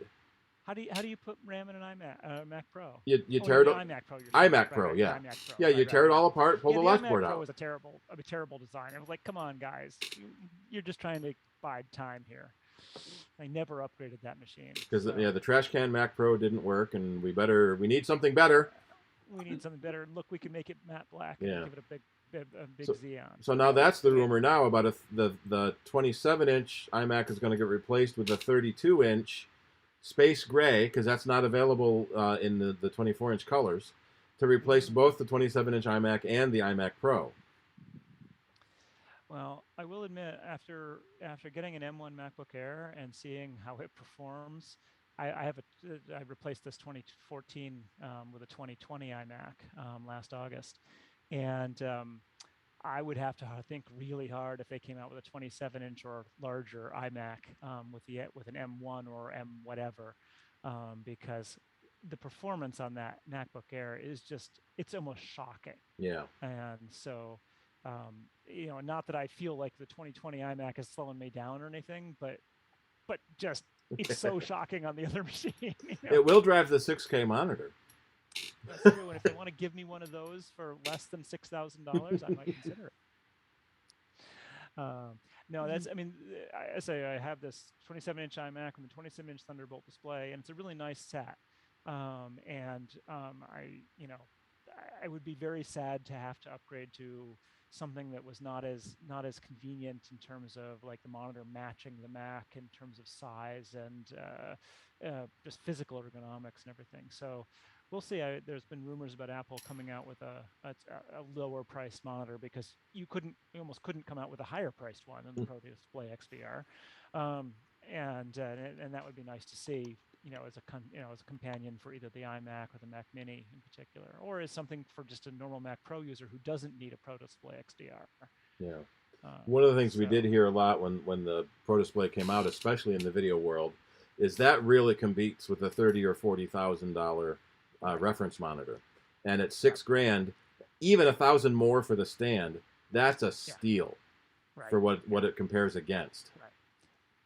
But for the average folk, no. They shouldn't have even mentioned it in the public. It's like this is just for video professionals, and I'm sure it's gorgeous. I said I would love to have a 6K monitor on my desk. But did you see Marquez Brownlee's setup? He's got 2 Mac Pros and 2 6K monitors. Someone's making too much money from YouTube. Yeah. Well, then iJustine got one of each of the 24-inch iMacs. Yeah, so what do you have back behind you there, Chuck? Come on. How's podcasting going? Those are just 2 27-inch Dell monitors. There's nothing fancy about them. In fact, they're not even the ones with all the fancy USB-C hubs. They're just trimming your set trimmings, is what you're saying? Oh no, they work. Oh, okay. They're great, but they're just the bottom of the, because I've got USB ports on my Macs, and I can put a USB dock on it. Why am I going to pay for the extra money to have them pack it into a monitor? It just didn't make any sense to me because I really only wanted the screen real estate. Yeah. And a lot of monitors that have speakers in them, the speakers are so crappy anyway, you wonder why they bother. Exactly. Neither one of these have speakers. So, and you've clearly got some nice speakers behind there. So, right. Why bother? Yes. I was able to pick up 2 28-inch Samsung monitors to go with my iMac for $250, and they work beautifully. 28 inches is an odd size. For $250, it was worth it because it has it's a 4K monitor. Yeah. Right. Yeah, I did an article a while back. It's really fascinating that the Apple basically went big on 5K. It was like, the 5K iMac, and this was, as everyone agreed, it was just gorgeous. And there were like 10, 12 other 5K monitors that came out fairly quickly afterwards. And then one by one, they all disappeared until all that's left is the LG. And that is the only 5K monitor you can find, which I think is a shame, but because I can see the difference between 4K and 5K, relatively easily. Well, and a lot of it was targeted at the video professionals again, where you'd have a 4K content, so you'd have your 1,000 pixels around the outside for your palettes and your tools. Precisely, yeah.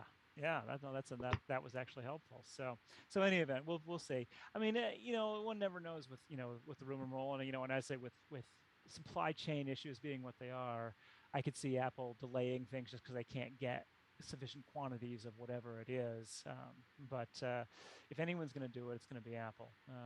They've managed to lock up. This is the brilliance of Tim Cook in terms of operations, in terms of locking in supply contracts and things like that. You can't buy a GM car, but you can you can get a Mac.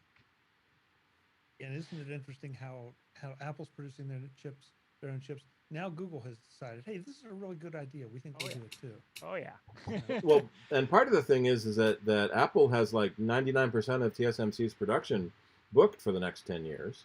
So they're building a new fab. I think was it Samsung was building a new fab too, but that takes 5 years and $5 billion to make, and who knows what we're going to be on then. And no, I mean, as a, this, I mean, we had a tidbit circle about this, but it was just, I mean, Apple has done a really good job of navigating all of these problems. Everyone's been hurt by them in some form or fashion, but Apple has done better than just about anybody. And, and that really speaks to what Tim Cook has put into place in terms of operations and systems. Because, the entire automobile industry basically said, oh, looks like we're not producing anything, better cancel our chip orders.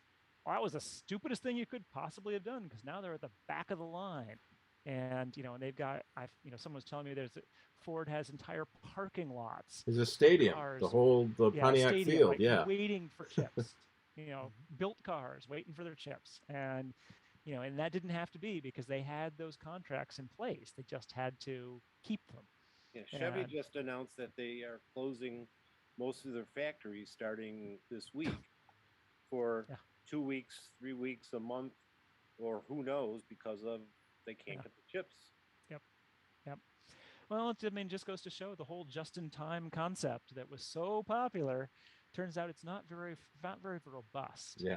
Just-in-time. Maybe we'll go back to carbureted cars with no chips in them. Right. I was reading an article about that business with the just-in-time and so on, and I don't know. The article claimed that Toyota was the one exception that had actually kept not a backlog, a headlog, whatever, of chips available. Yeah. The point being with just-in-time that if it's a component that's easily made by some other company in a hurry, like plastic and interior paneling or something like that, fine, just keep a 1 month supply or something. But the chips that take at least 6 months to even start making them, am I correct? No, you don't do that. You keep yourself about a half a year's worth ahead. And to be fair, what they didn't anticipate with the pandemic is the things that would sell like hotcakes were electronics. Right. And so all the chip companies, it's not like we lost chip manufacturing. We're making as many chips as we ever did. It's just the demand for them went up hugely in some sectors.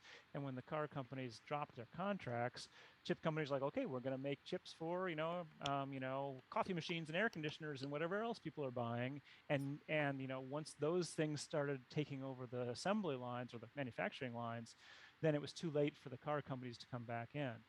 You might be right about Toyota, and small data point, my in-laws actually just bought a new RAV4, and they did have to wait. It wasn't on the lot or anything, but it's only like a month or two, something like that. It wasn't a terrible wait, and so at least they are being made, but it was like shipped from Japan.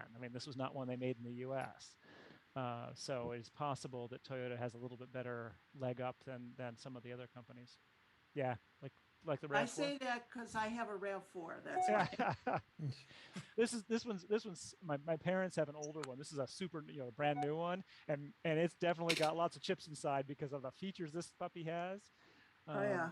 The feature that I like that I'd never seen before is if you're the person with the key fob in your pocket, you can just kind of kick your foot underneath the rear bumper to open the hatch. When your arms are full of groceries, like the commercial shows. I was like, what a good idea. I'd not seen that before. So yeah. So any event, but yeah, these things are computers now. There's no question about it. And there's a lot of processing. And at every DEF CON now, they've got the automotive pavilion, and the hackathons, and so if you can break into a car. In fact, what was it last year? 2 years ago, they showed was it a Ford or a GM? Control of one while driving. Yeah, a remote hack because the cell phone numbers in the OnStar type system were all sequential. And so somebody was able to do a remote control hack over the internet and, in essence, take full driving control of the car. And they showed it off under controlled circumstances with people knowing what they were doing. But imagine that happening if you didn't know what was going on. There's again already been TV plots where they've done that. Well, so folks, do we have a topic for tonight? And the other question is, it's getting a little later. We usually take a break about this time for 10, 15 minutes and then come back. So what are we doing? Well, I'm going to have to go fairly soon because I've been actually talking since 5 o'clock. So, is there something specific we would like to cover for 15 or 20 minutes maybe? And then I could call it a night and people could keep chatting. Oh, that would be fine too. I don't know what was planned tonight, so that's why I'm asking the question. Well, so Chuck and I were talking about this a little beforehand, and obviously we're before Apple's announcements, so we could talk a little bit about what we're expecting. We did a little bit about with the iPhone 13, Apple Watch Series 7 are the main things that are expected. And obviously, the new operating systems, iOS 15, iPadOS 15, macOS 12 Monterey, and watchOS 8. So, we could go into some of those kinds of things. I mean, perhaps the big thing that I would say if I was gonna kind of bundle it all up into one topic rather than going specific, is that I've been fascinated this year by how integrated all the features are. In previous years, we've been able to say, here's what's new in iOS, here's what's new in iPadOS, here's what's new on the Mac. And they've been relatively unique. I mean, obviously, iOS and iPadOS are always more the same. But it's been, features here, features there. This year, holy cats, it's all just the entire Apple ecosystem gets a feature. And very little has been specific. So some of the closest things, iPadOS gets some multitasking features that are going to be extremely welcome. And that's, makes sense that those are iPad only because nothing else really needs them. And then there's the universal control feature, which allows you to use an iPad as an extended desktop for your Mac. And that's actually tested that on a trip last week for the first time. Works pretty well. It's kind of neat. There's still a little, obviously it's a beta, so there's still some bugs, but yeah. It kind of extends the screen sharing they're doing now, or Sidecar, to use your iPad as a second monitor. It's just, it's just right into the displays pane there. It's really easy to use. But what's kind of cool about it, I never used Sidecar. I had no real need for it. But for universal control, it's like the Mac monitor is just like an app. And so, it looks like an extended Mac monitor. And then you push, I have an iPad Pro with Touch ID, so I push the button on the iPad and it goes back to the iPad home screen. And I can switch back to the Mac monitor by just tapping an app in the dock. Which is kind of neat. So you can switch back and forth between having it be a monitor and an iPad really easily. So those are some of the unusual specific features. But pretty much everything else, like FaceTime, gets a whole lot more like Zoom, frankly. But those features are across every one of the platforms. And maybe that's why the announcement name is California Streaming. Because everything now streams. Everything now streams. I'm a little interested by that because one of the big features that was the feature that was the top of all of the feature pages was what Apple calls SharePlay. And the idea was, hear me out here, was that while you're on a FaceTime call with your friends and family, you can all watch a movie or listen to the same music together. And this, in Apple's mind, was apparently a huge feature in pandemic world. I'm frankly dubious, but then again, I'm in my 50s, so maybe I don't know. I'm not thinking the way the kids think these days. But nonetheless, Apple found that it was too hard and actually officially delayed the feature.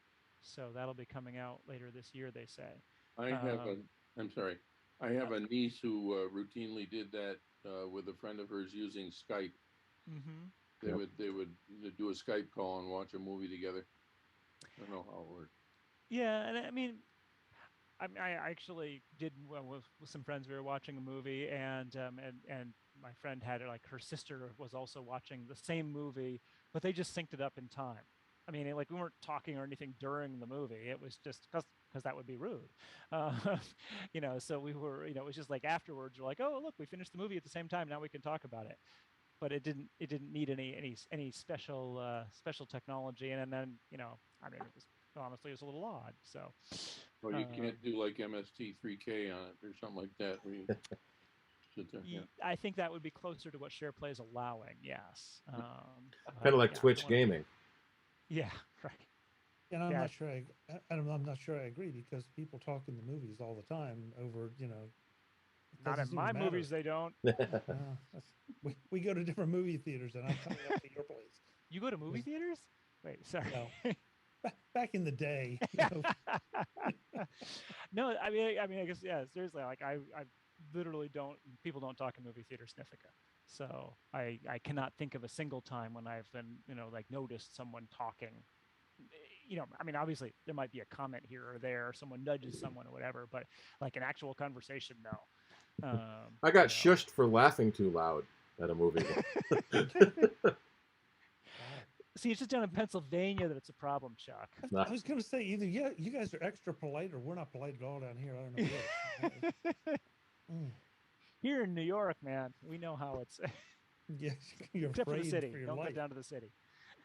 You're afraid for your life. So no, I mean, as I said, I'm sure people will like it and use it. Particularly within certain age demographics. My suspicion is they're much more accustomed to interacting in multiple digital channels simultaneously. What is the feature called again? It's called SharePlay. Okay.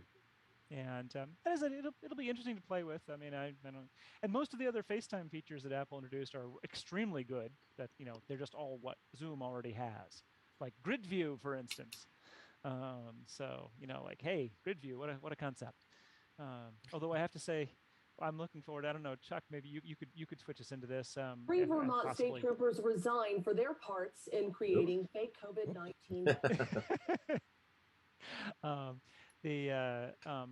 Zoom has a new immersive view, which is pretty cool, where it makes everyone, it blacks out everyone's background and just puts their body into a shared, like everyone's sitting in an auditorium or everyone's sitting in a coffee shop or something like that.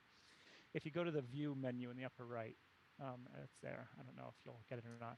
It turns out it doesn't work if people have too old computers or not a new enough version of Zoom. Oh, here we go. Let's see. Great. How do I think everyone controls it themselves. I think. No, the host controls it. Here, yeah. Let me. Okay, I picked it, and now say start.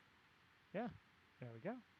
There we are. We're all in and, an and we'll see who's got an old computer or an older version of Zoom. Because you do have to have a new enough, and it looks like iPhone people get a circle. This is like a live version of the cardboard cutouts in the stadiums. Yeah. I mean, so Glenn Fleischman wrote "Take Control of Zoom," and so this is the first time I was using it was when he was testing it, and one of the things we found in testing was it sort of seemed more natural because I mean, seeing everyone's background, they're seeing them in their rectangle gives you a lot more to look at than just them. Whereas when you just see this person kind of slouching in their seat, well, that's that's kind of what it's like. And then when someone talks, you don't have to kind of look for them because everyone's in the same little area, and so you can see them moving. And it looks like what an auditorium would look like at a lecture. Yeah. It has turned me backwards. This is my right hand. Yes, it does that. And so that's why like a right hand. No. If I'm going to use my right hand and point to my right, it's pointing to my left on screen. Yeah. Which is so this is no, but you look like you look the way you would look looking at you in that situation. Yes. Yeah, your right is my left, and so on. Yeah. So I got to when we go back to the other, I got to see what happens. This is like you're all talking in the movies again. I mean, only in Pennsylvania. I'm telling you, Chuck. There's something I want to do before you guys go, if you don't mind. It's a very small thing, but I think it's going to need the other. Yeah, there we go. Rick Harrison sent me a nice little low-tech workaround on that business of showing an image on Zoom. And basically, it is to get the image up on my iPad and show the iPad to the camera. Now, my point with this is that this is about cultural aspects of this child abuse nonsense, you know, which is, it's not nonsense, it's real. But the trouble is, it's getting very risky to do innocent, amusing things with, you know, naked kids. This kid, of course, is only wearing a watermelon. But anyway, it says cyber ninjas. But anyway, thank you, Rick. Yeah, that's one of the. I mean, that's why this, in some sense, why this is such a problem. You know, that like that image would be no problem because it's not illegal. It's not going to be in this database of illegal images and get matched. And that's why Apple is trying to do what they're doing as opposed to what Facebook and Google are doing, where someone would see that and have to go, let me look more carefully. Or it could get flagged because there's too much flesh tone being shown. So it could be somebody naked. The Google or Facebook algorithms would possibly flag that because there's so much flash. Well, this is why I'm thinking that, Steve, if our Facebook stream or our YouTube stream stops at whatever time this is now, you'll know why. Yeah. It's your fault. It's your fault. Adam, before we go, I did want to hear your thoughts on the Apple Watch. So Apple Watch Series 7. Yes. Yeah, what will we see or won't we see? So I mean, at this point, we're so close. The rumors are almost certainly true, right? Rumors are one of those things that they asymptotically approach reality, and so what we're going to likely see is a 1 millimeter larger size, so 41 and 45 millimeters, which a millimeter is pretty darn small. So it's one of those things where you're probably going to notice the difference when it's side by side with an old one, but probably not when you're just looking at it on its own. And I guess the screen is supposed to be a little flatter and have a little bit more room for battery, so possibly a little battery life. Other than that, my suspicion is that this year is not a big year to upgrade an Apple Watch. There have been a lot of sensors that have been suggested that Apple might do, including body temperature, which strikes me as I'm a little surprised they haven't done temperature already. That seems like an easy one. But word seems to be that those are being held for 2022. And what's a little too bad about that is when you get some of these more sensors involved, you can actually do really interesting things with health analysis. So temperature is a great way in essence to tell if you're, when combined particularly with heart rate, if you're getting sick. You may not be running a fever, but if you're running, a degree or two higher than normal, that may be enough to say, hey, you might want to take it easy today, particularly if your heart rate's slightly elevated as well. And so we haven't seen that kind of thing outside of the research studies. Apple's research studies have shown, for instance, that not Apple's, but specifically, but research studies with wearables have shown that they can actually even detect COVID ahead of time.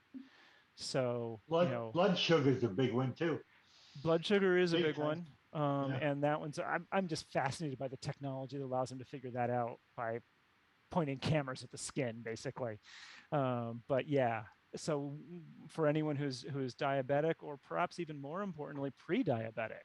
That if it can tell you that you're starting to have issues with your blood sugar, it would be really good to start working on those lifestyle changes now, so you don't end up having to take insulin. So I think some of those are going to be a really big deal. Are you saying that feature already exists? For the blood glucose? Yeah. The sensors do. Whether or not they've been built into, they haven't been built into consumer level devices that I'm aware of yet. Okay. So, they do have continuous glucose monitor patches that, like, you can put on and wear for a couple of weeks. And so they're not. I think you still need a prescription for them, but they're not expensive. They're like $70 or something like that. They've started to become popular in the elite athletics world. As the athletes are always looking for the slightest little advantage in terms of being able to figure out their fueling for a marathon, say. And so monitoring blood glucose might be another data point in that regard. But I think that's going to be a really interesting thing. And that's, the future of the Apple Watch, and this is partly where sort of the privacy stuff comes in, right? we're going to be monitoring ourselves because it's so helpful for our watch to be able to tell us you've got a blood glucose problem, looks like you're getting sick, all that. But you really, really don't want that information being in the wrong hands. And so it's, it becomes a hard issue to make sure that it's both secure and designed appropriately such that it's not in any way harming you in the background. So, I think it's to sort of sum up, Chuck. Apple Watch Series 7 will once again be the best Apple Watch Apple has ever made. There will be nothing wrong with buying one, but would I upgrade from an Apple Watch Series 6? Maybe, probably not. I think this is a 5.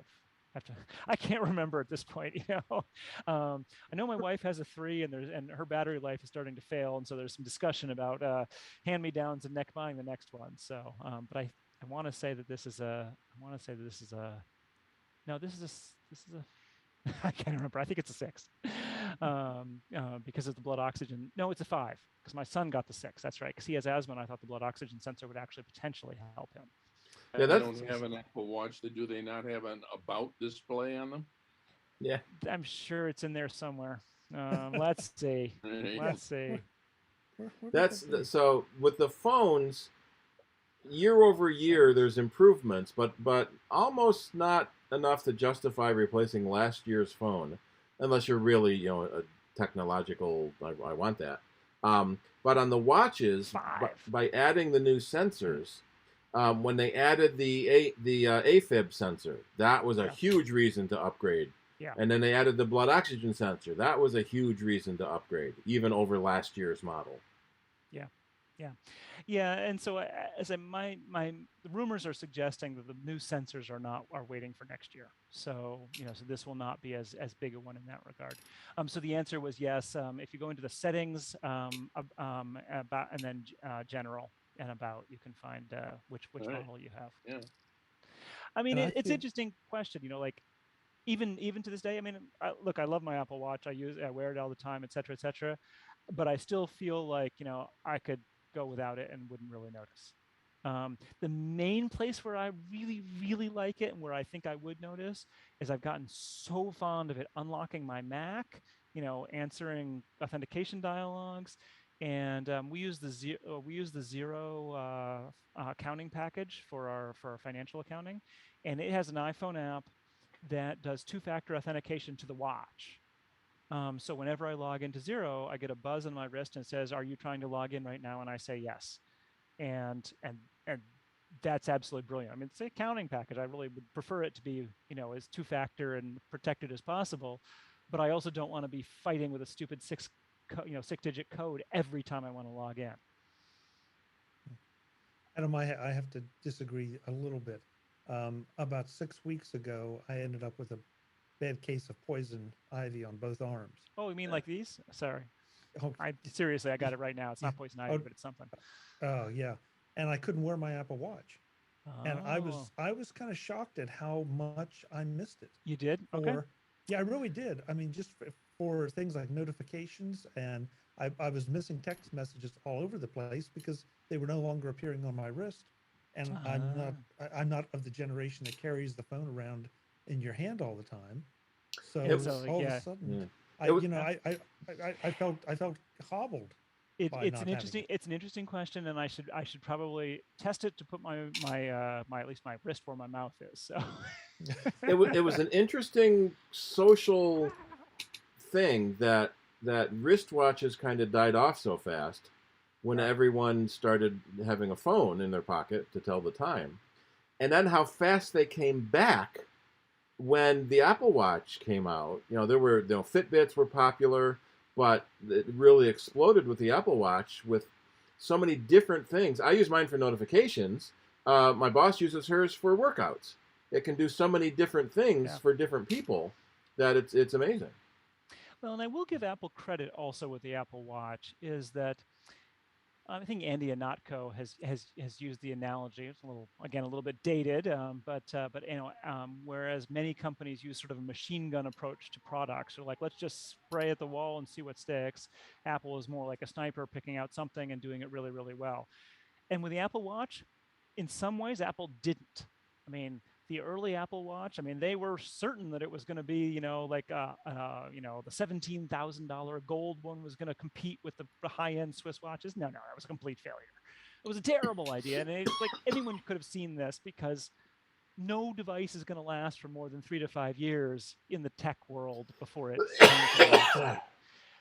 But that said, and you know, in Apple, it took them a while to realize the features that people loved about the Apple Watch. Fitness and health stuff, fitness and health. I mean, like the workout stuff, and then the AFib and whatnot. Those are the really big ones. That's really what the Apple Watch is about. And once Apple realized that about the Apple Watch 3, I think, that's when I think they've been doing, frankly, a really good job. You know, every year introducing new stuff, whether it's the heart rate monitoring or the AFib or the blood oxygen, and you know, and this is the kind of, this is really, really, I mean, this is magic, basically. This is technical magic, you know, to be able to detect blood glucose levels with a camera, you know, with an LED. I mean, that's just craziness. It's a testament to the company being able to do something more than just like, oh, we know exactly what you want and we're going to give it to you, even if you don't know. They did have to go back to see what the users actually wanted in this case. What about blood alcohol content? Blood alcohol content. And then it's going to call the cops on you. See? That's the whole new thing. Or, well, I could see it tied into your car so it wouldn't let you drive. So actually, you raise an interesting point, Stephen. This is something I've also been pondering, which is I'm actually much more perturbed about having my criminal activity reported. I'm actually not too perturbed about having it monitored if it's used to nag me. You know, like, like, hey, dude, you really shouldn't be having these photos on your phone. Dude, you should slow down. You know, dude, I'm not going to turn on the car. You know, like, this is a bad idea. I'm actually more okay with that. Why do we punish criminals? Well, it's presumably to stop the behavior.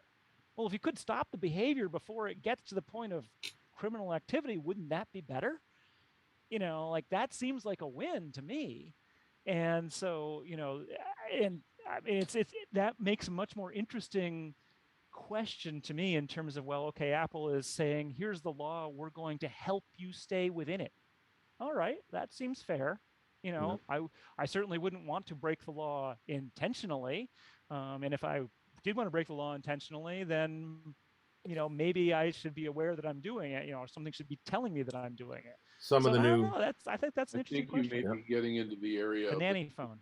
I mean, I'm sorry. Little, you know, for better or worse, you know, I mean, my car tells me when I'm driving, you know, the little speed limit thing on the screens that goes to red when I'm driving over the speed limit. So it's telling me the same thing. And I actually kind of appreciate that. I don't necessarily drive any slower, but some of the new cars also have like a you're nodding off sensor. You're not paying attention to the road. Oh, sorry, this is me. You're sort of with a watch. You're sort of getting into the good guy with an Apple Watch versus the bad guy with an Apple Watch, because I mean the whole point that it would help you behave well is because you care whether you behave well.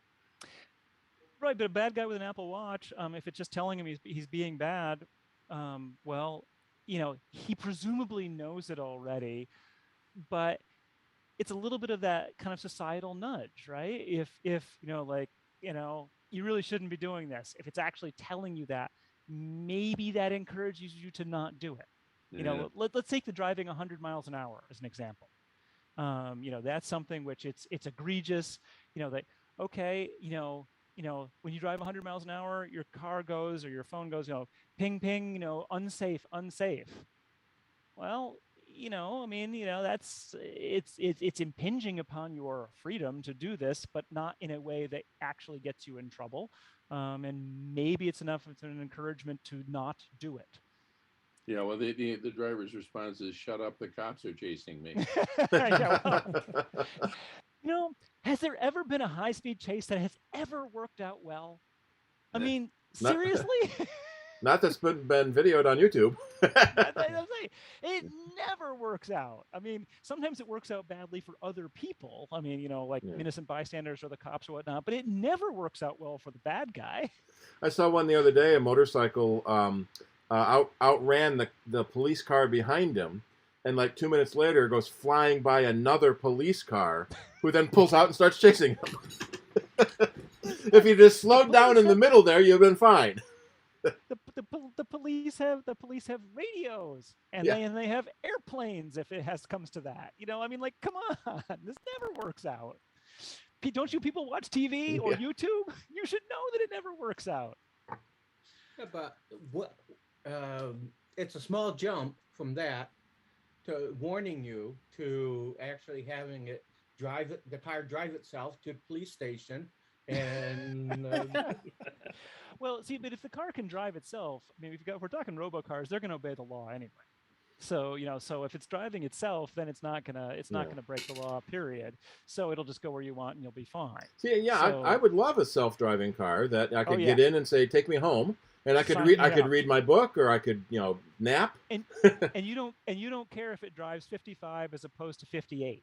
Mm-hmm. Right? You would probably go 58, just because. And if all the cars were robots and they all could talk to each other, they would all go faster.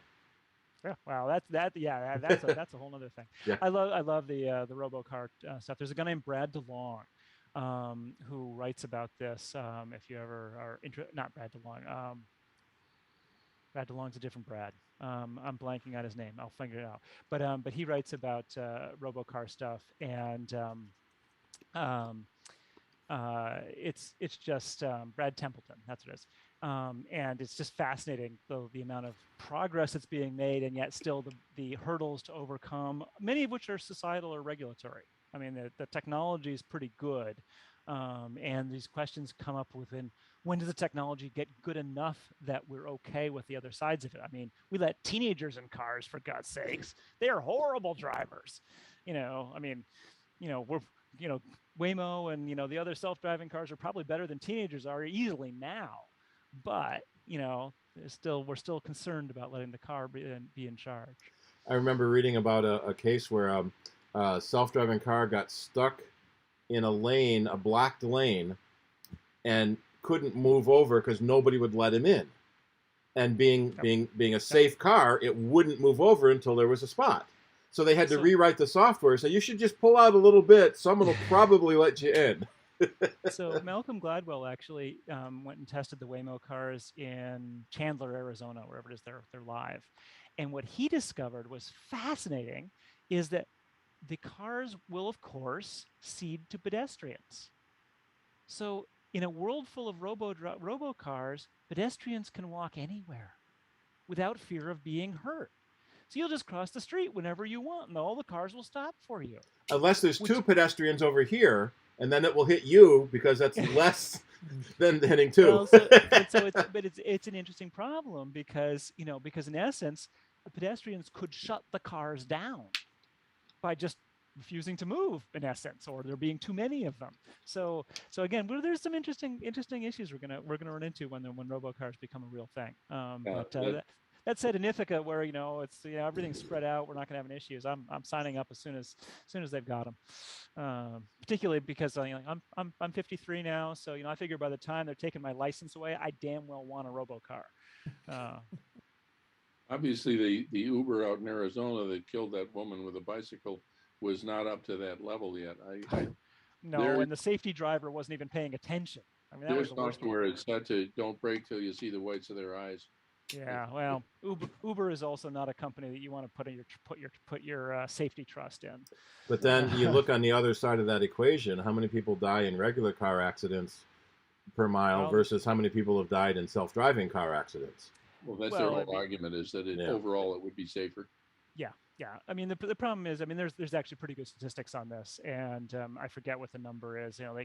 Even just not even die, but just accidents. I believe the average. I think human drivers have on average an accident once every 100,000 miles, and so the robocars. I mean, they know what they have to hit, and I believe they're better than that already, except for the fact that it's all in controlled situations. So you see on the news a lot, or in different articles on the internet, about the Teslas that get in accidents and things like that, and they really heighten the look, see, it doesn't work. you know, but if you really take, like you said, take the whole gamut, it's probably safer than people driving cars. Well, and I think a lot of, especially Tesla, a lot of that was a marketing issue. They should not have called it autopilot because it isn't. It isn't, and a number of the Tesla accidents have been people being stupid with the autopilot. Yeah. So there's, again, the Brad Templeton guy I was referring to talks about the different levels of self-driving. And Tesla's not at level 5 is the fully autonomous, and Tesla's not there. They're not even. I don't think they're at 4. I forget what the exact definitions of each one is, but like our 2015 Subaru has cruise control where it can follow people at the right speed, and things like that. So I mean that's I forget 2 or 3, and so we're working our way there. But you have to know what their limitations are. Like the Subaru can follow just fine. But it's not gonna be able to handle turning or changing lanes. It doesn't do that. Some of the newer cars can actually do some of that. So it's just a matter of time, and hopefully the coverage of these things will be real about, yes, this accident happened, here's why. The person was in the back seat instead of in the front seat where they were supposed to be with their hands on the wheel, and then super strange things happened. Well, even when the first cruise controls came out, there were stories about people who misunderstood what it did, and the apocryphal story about the guy in the motorhome that went in the back to make a sandwich because it was on cruise control. But I remember precisely. I remember years ago, some country in Europe, I forget which one it was. They were working on something they called the auto train, which was a special lane they set aside where you had a thing on the back of your car, and the car behind you would follow that thing, and so you could get 8 or 10 cars, however many cars you wanted in this train in this special lane, going extra fast because the cars were all talking to each other. And then if one car peeled off, then the rest of them, would clump back together again. And only the first car in the train actually had to have the steering. Well, and actually there's also huge fuel advantages to that because you're drafting. So because they could drive much more closely together and things like that. But well, we could go on like this for hours. But I actually haven't had dinner yet, so I'm actually getting kind of hungry. Thank you very much. It's been great talking with everyone. Yeah, thank you, Adam. Yes, and thank you, Adam, Chuck. Thank you, Adam. For both of you for coming for a meeting this month. Yeah, interesting as always. We don't have to shut down everything if Chuck still had something more he wanted to talk about. Feel free to keep going. I was like, my stomach's starting to warn me that it's definitely time. Well, again, thank you, Adam. Yeah. Well, good to see everyone, and maybe one of these years we'll get to do it in person again. Yep. Good seeing you Let's again. hope so. Yeah. Take care. All right. Ciao, everyone. Bye. Bye. Take care. And Steve, I may hand over host to you because if anybody pulls up their radar app, they will see a big ugly spot of yellow, green, and red approaching my house. I don't know if you could hear the thunder a minute ago, but it rattled things. So I think whereabouts are you, Chuck? Harrisburg, Central Pennsylvania. Okay. Yeah. So, Steve, if you want to, I'll hand it over to you, and then it'll just keep on going as long as you all want to stay. All right, sounds good. As long as I can figure out how to do that now. Let's see. That was going to give me that option, I thought. Make host. There we go. And we'll see. Yeah, now it says me's the host. You are the host. So I'm going to get out of here and shut everything down where it's safe, I hope. Thank you all for having us. It was a real pleasure. Thanks, Chuck. Thank you, Chuck. Yep. Stay out of trouble, all of you. Yeah, thank you. Watching. Yep. We're watching. Yeah. All righty. Steve, I have a Q&A thing that I don't want to forget to ask you. Okay. As soon as we're doing Q&A and stuff. Well, why don't we take about a 5-minute break so I can refill my soda. All right. Empty your bladder and refill your drinks. I was going to say. Sounds good. All right.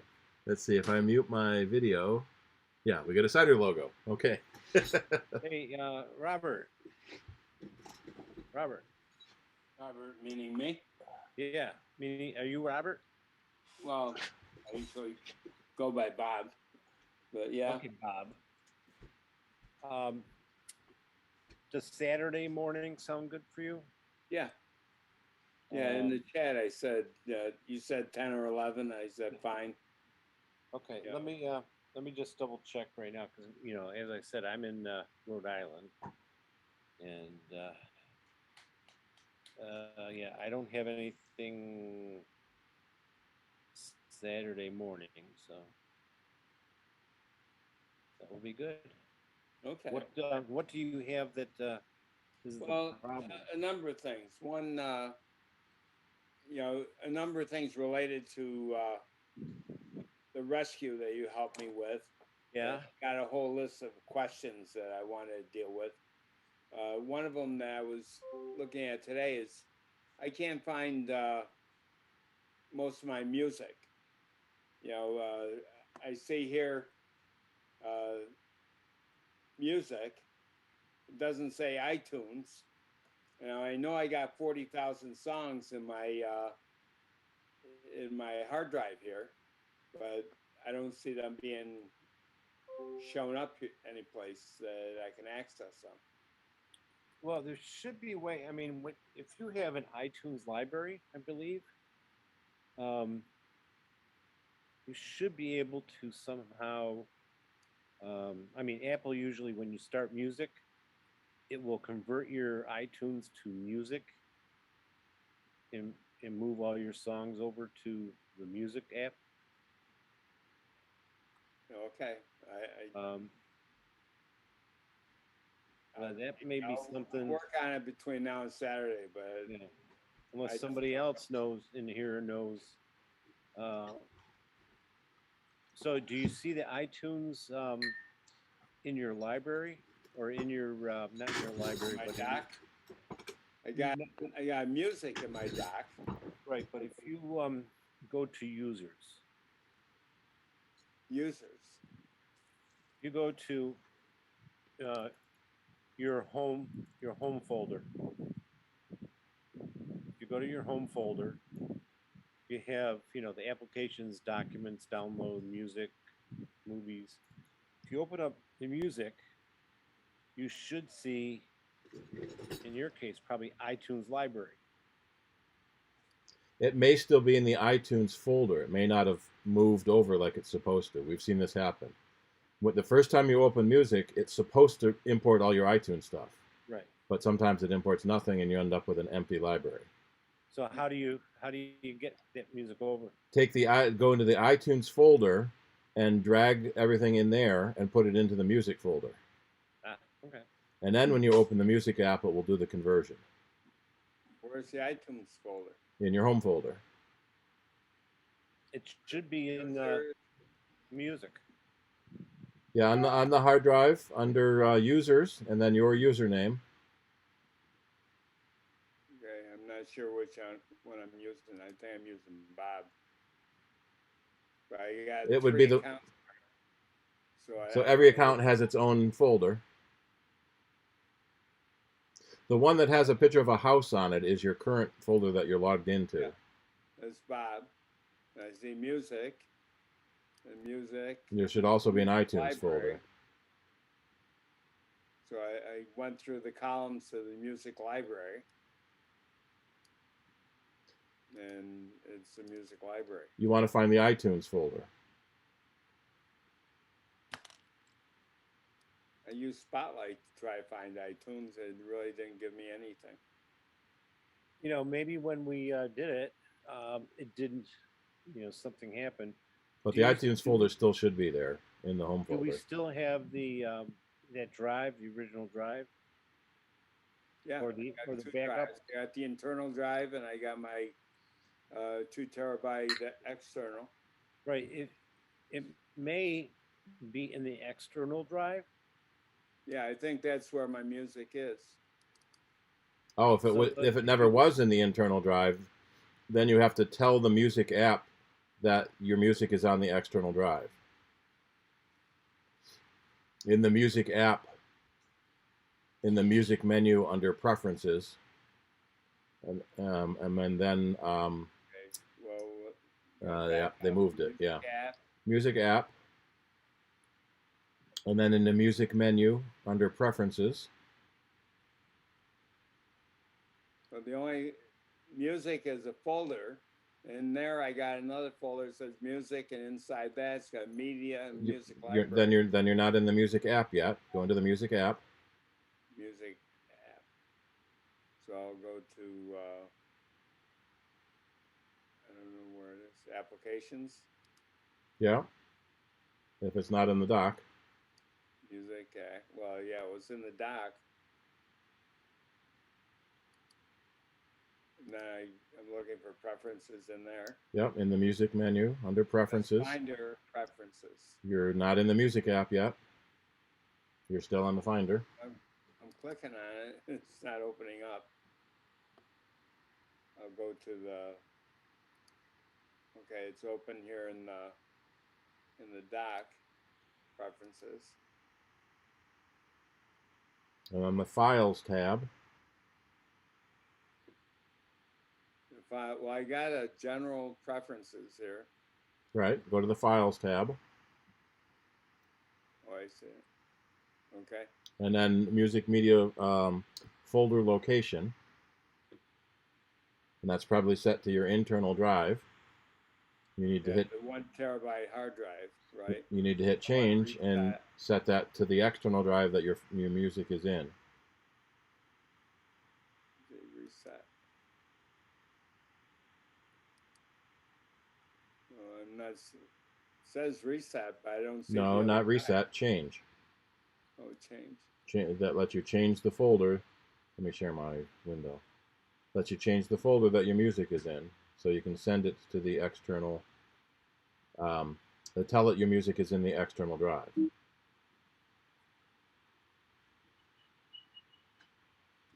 Music files. There we are. Yeah, so I'm in. Whoops. Go away. Here we go. Music. There we are. So in the music program, and then in the Zoom keeps overwhelming my screen, so what I was looking at all of a sudden I can't see anymore. Go out of full screen in Zoom.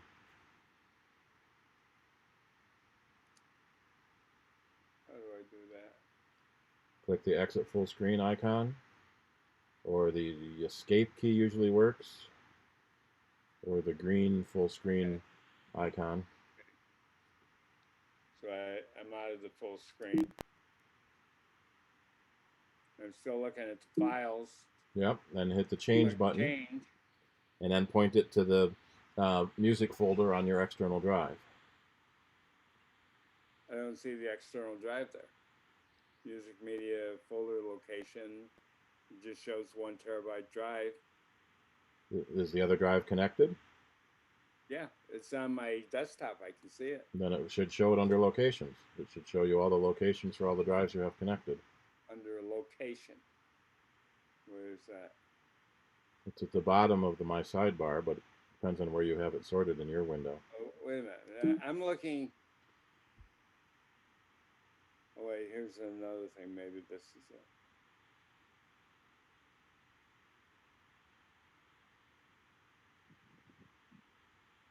I don't know. I request shooting star. Say again? I request shooting star. Okay. I like that sign. What does that mean? Shooting star, bad company. I can't even find anything. I got a few things here, but you should be in an open box where it's asking you what file you want to open. No, it's grayed out. First of all, the files window is somehow grayed out. Because the open box is in front of it. Say again? If you click the change button, it brought up an open box to let you open your... Right, so that's the button, that's the window that's active that you have to pick your music folder from. Okay. So first column is applications, library system, and users. Go to the sidebar and pick your hard drive. Oh, okay. Oh, I see that. Okay, I found that. And then pick the folder that it's in on that hard drive.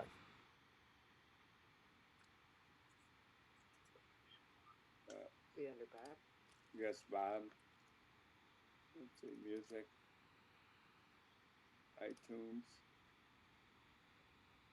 iTunes Media. Probably, whatever you named it when you put it on that drive. I don't know that I named it anything. You would have had to when you created the folder.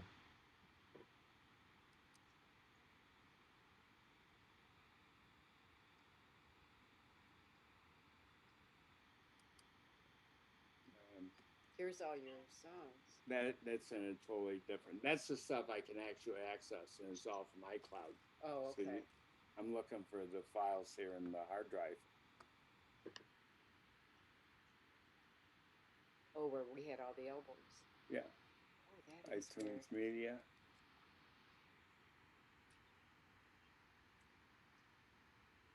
It says music. Well. Oh wait, maybe. Okay. It might be. I wonder if you share your screen, if we can help you find it. Yeah, I wasn't prepared to do this much work tonight. I was hoping to do this on Saturday. Stop share. We'd like to move and rename the files. New media folder. Would I like to move and rename the files in my new media folder to match the keep media folder organized preference? As long as you picked the folder your music is in, it should know where it is now in the external drive. Well, I found it, and I am pretty sure I found the music, but I would say yes. it's total guess. I say yes or no. Would I like to move and rename the files in your... You're basically telling the music app you don't want to put the music on the internal drive, you want to put it on the external drive. Well, the music's already on the external drive. But the music app doesn't know that. You're telling it that right now. So I'm going to say yes to this thing.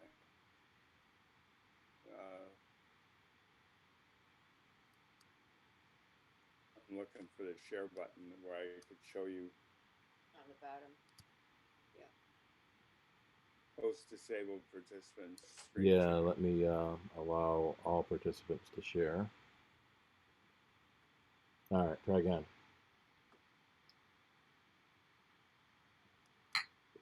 Now, this whole thing is a consequence of my updating the operating system. Yeah, starting in Catalina, they split iTunes into several different apps. Well, there's the music app, the TV app, the podcast app. They've all split out the media. iTunes got to be too big and too complex. And so a couple of system versions ago, they pulled the App Store out. And now in 10.15 and later, they pulled the other stores out too. So now the music app is just music. The podcast app is just podcasts. The TV app is just video. So it's TV app is still combined with TV shows online and TV shows you've downloaded yourself. I don't do that. But the whole thing I find very irritating because I fell in love with Macintosh for its ease of use. And when they change something like that, I don't remember having any advisory that explained this to me whatsoever. It was all on the website that tells you the new features when you click download. Any advisory that I had to go to any particular website to get information. There was a big button that said "Learn More" on the notification that told you there was a new system out, and that would have told you all the new features. Bottom line is that's not what I consider user friendly, and that's an irritation to me.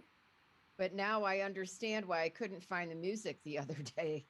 Yeah, we tried to use it, and all of a sudden we had very limited access. So anyway, I was trying to share a screen here. Am I good with that? We don't see your screen yet. No, don't see it. Now I don't even understand when I click on the share screen.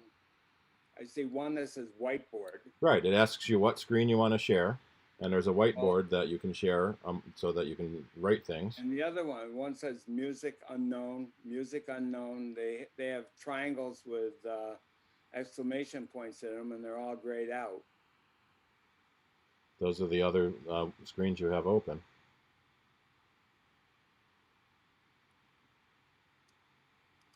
There should be one screen that has the item that you want to share. And it should be called music. Music unknown, music unknown, music unknown, music finder unknown, finder unknown, Safari unknown. I don't know why you're seeing unknown. Yeah, neither do I. That's why I hate wasting other people's time for this issue. And, no, Bob, I updated. I had the same problem you did, not as bad, but at 11.5.1 there was a bad update with it, and a lot of people had a problem, and they, came out, probably in a week with a fix. I'm at 10.15.5. 11.5.2. Well, okay. 10.5.2. You're 10.5.2 now works nice. Well, so if you're at 11.15.2, then you've missed a bunch of updates because you're at it's 11.15 or 10.15.7 is the latest one. So are you at 10.15 or are you at 11.5? 10.15.2. Yeah, you've missed a whole bunch of updates. So stop what you're doing and load the updates. You got to do all the updates to 10.15.7, and then there's a supplemental update past that. Okay, so we can just abandon this whole thing for now. Yeah, because it's going to change anyway when the music app gets updated.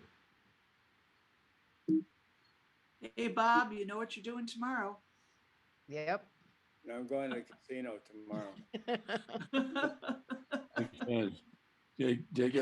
Take a break from this stuff, and it'll work better when you come back. Yeah, for sure. I've been doing well at the casino.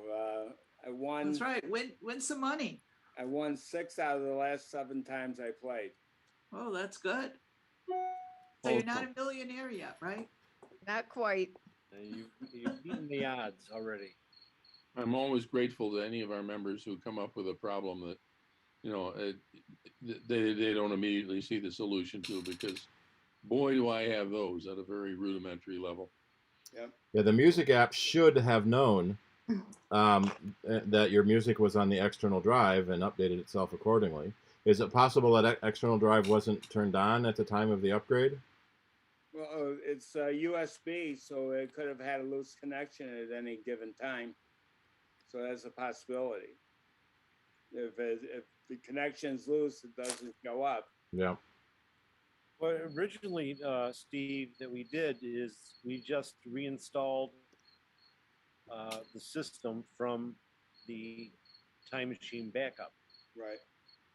So that's what we did, and went back to OS 10 from 11 because 11 broke it. That's very hard to do. Downgrading the OS is tricky and often has problems. Well, we had the Time Machine backup. Mm-hmm. So we just reinstalled everything from the Time Machine backup. Yeah, but you have to erase the drive first, or you get a mix. Yes, yeah. Okay. We did all that and reinstalled, and then did the migration. I feel chastised for not doing the upgrades, but except for the operating system upgrade, I've always accepted, the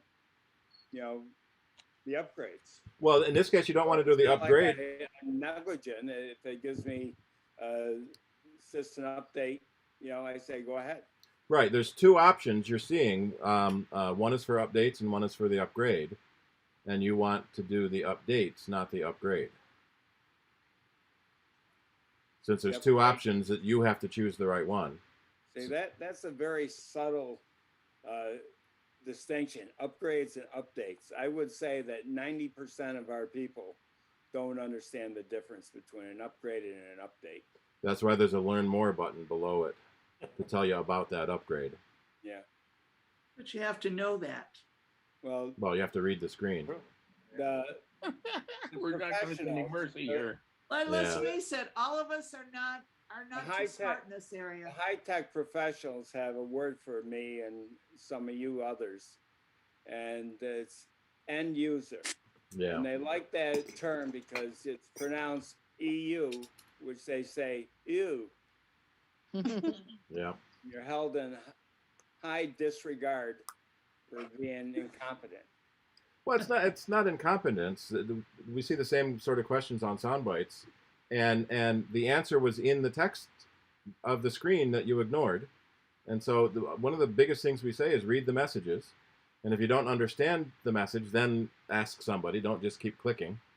Well, I generally do it. If it's there, I read it or listen to it, whatever. But here we are. That's why I'm simply asking for a life preserver. Yeah.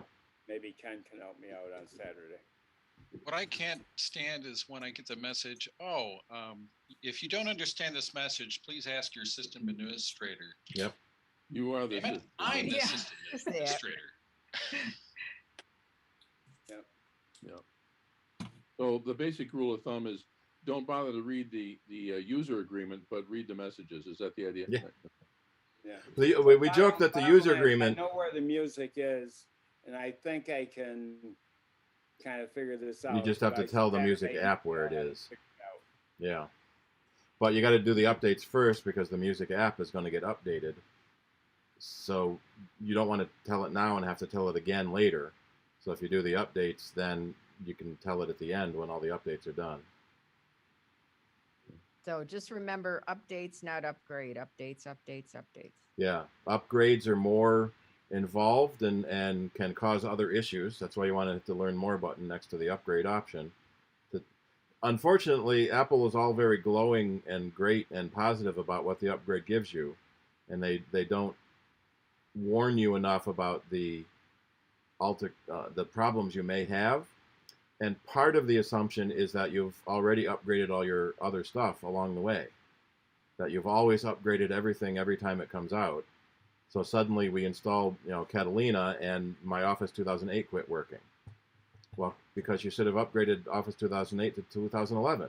And then you should have upgraded that to 2016. And you should have upgraded that to 2019. And that works fine. But most people don't. I should be responsive to updates to update as soon as they're available. Basically, yeah.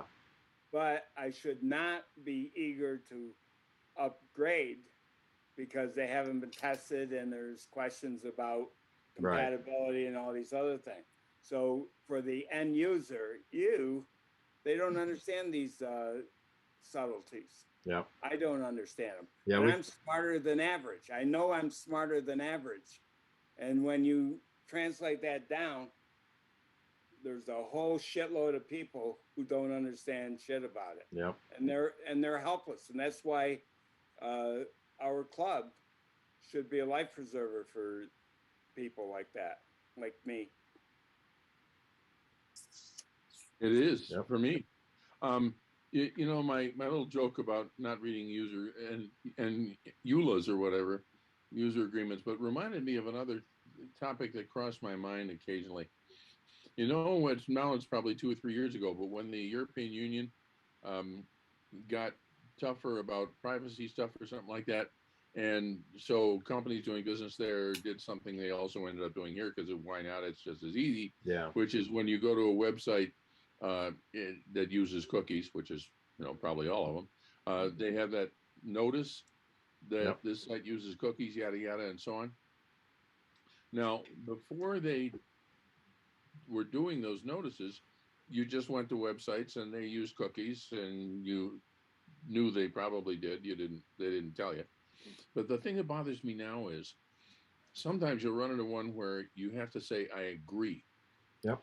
And the thing that bothers me there is, and Rick is following me on this fine, that who knows what I'm agreeing to? Now they could have put any, diabolical crap in their privacy agreement or something like that. and I'm just clicking I agree, just like a user agreement. You know? There should be a link to show you the full user agreement.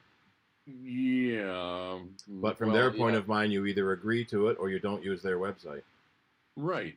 And you know what I'm going to do? I'm going to agree and use a website. Yeah. But, and especially since the problem I run into is that sometimes I've gotten to a page that shows this box with about, 8 different types of privacy concerns in it. Yeah. You know, and I don't immediately know what all of those are and which ones I should opt out of or not and so on. So I go along with it on the, the Steve Ray philosophy that there is no privacy anymore anyway. But, I'm just grousing there. It's not, I'm not asking for advice about that. Usually in those EULAs, they have the language that nobody really can understand. They want to confuse you, and then you'll just say, okay, fine. I don't know what this means, but we always joke that it boils down to that you're not going to do anything bad, and if you do, you won't blame them. Right. Yeah. No, I agree. As far as EULAs are concerned, that's it. Basically, don't try to pull any funny stuff on us. This stuff belongs to us. You have the right to use it, but not screw around with it, and so forth. And I'm okay with that. But it's specifically these cookie notifications on websites that have made me a little nervous when I end up saying I agree to those because I don't really know what the hell I'm agreeing to. And for the most part, cookies are innocuous. It's everything else that websites do to track you that's the annoying bit, and they don't have to say that yet. And so one thing Safari has started doing is stopping a lot of those third-party trackers. Chrome is interesting. Since Google is one of the biggest advertisers on the internet and Chrome is one of the biggest browsers on the internet, they kind of have a vested interest in tracking you for advertising. So they're working on something different called a FLOC, Federated Location of Cohorts. So it's a way of grouping browsers together with similar interests. So if you click on a bunch of car ads, you're put into a FLOC about cars and you'll see more car ads. And most of the browsers are blocking third-party cookies by default now, and it's only first-party cookies that are already directly on the website, the first party, that come into your machine anyway. So websites have long ago figured out how to get around cookies because most people have been blocking them all along. As soon as people started becoming aware of cookies, they're cleaning their cookies, they're blocking their cookies, and so websites use other things.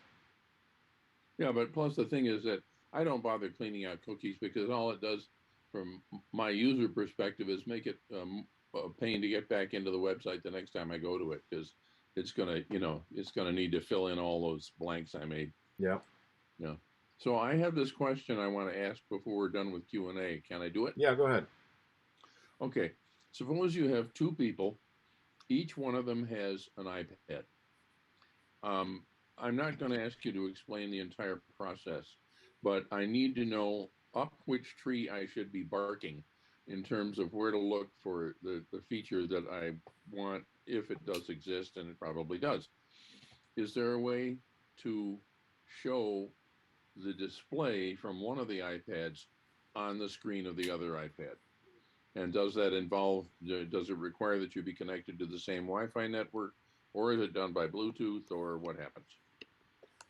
I don't know of any way to do that. It's all computer to iPad. Well, no, I'm talking iPad to iPad. iPad to iPad, yeah. Yeah, I don't think there is one. No kidding. Who was that? Was that Ken? Rick. So here's somebody that says you can do it in iOS 11 with a third-party application called Beyond Trust. Interesting. Great name. Yeah. Because there are features on Macs and iPads that I don't know about, but they are like, I don't know, air air this or that or something or other, where you can send stuff across to things, but I don't usually have a need for them, so I haven't learned about them. But what I'm doing is I'm giving an old iPad to a friend of mine one of these days when I get around to it. And when I do that, I would like her to be able to go through the features on her iPad and follow on my iPad what she's doing and help her find her way around.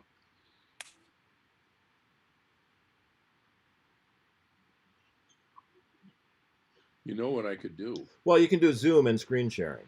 That's exactly what I was going to say. Yeah. Set up a 2-person Zoom meeting and screen share hers to mine. Or FaceTime screen sharing too. Okay. All right. Yeah. Good. Yeah, that's the best way. Or you could just hold it up again. That's true too. Yeah, you can do AirPlay, but you need to have an AirPlay server on one of the iPads. You're probably right. If there's screen sharing and FaceTime, that's probably the easiest way to do it. Or Kim's version of Rick's Down and Dirty. Show me the screen thing. I like it. Thank you. I read a We got a story. soccer game starting in about 10 minutes, 10, 15 minutes. So we're going to have to. Yeah, we'll be signing off. Okay. On that subject, It's almost 10 anyway.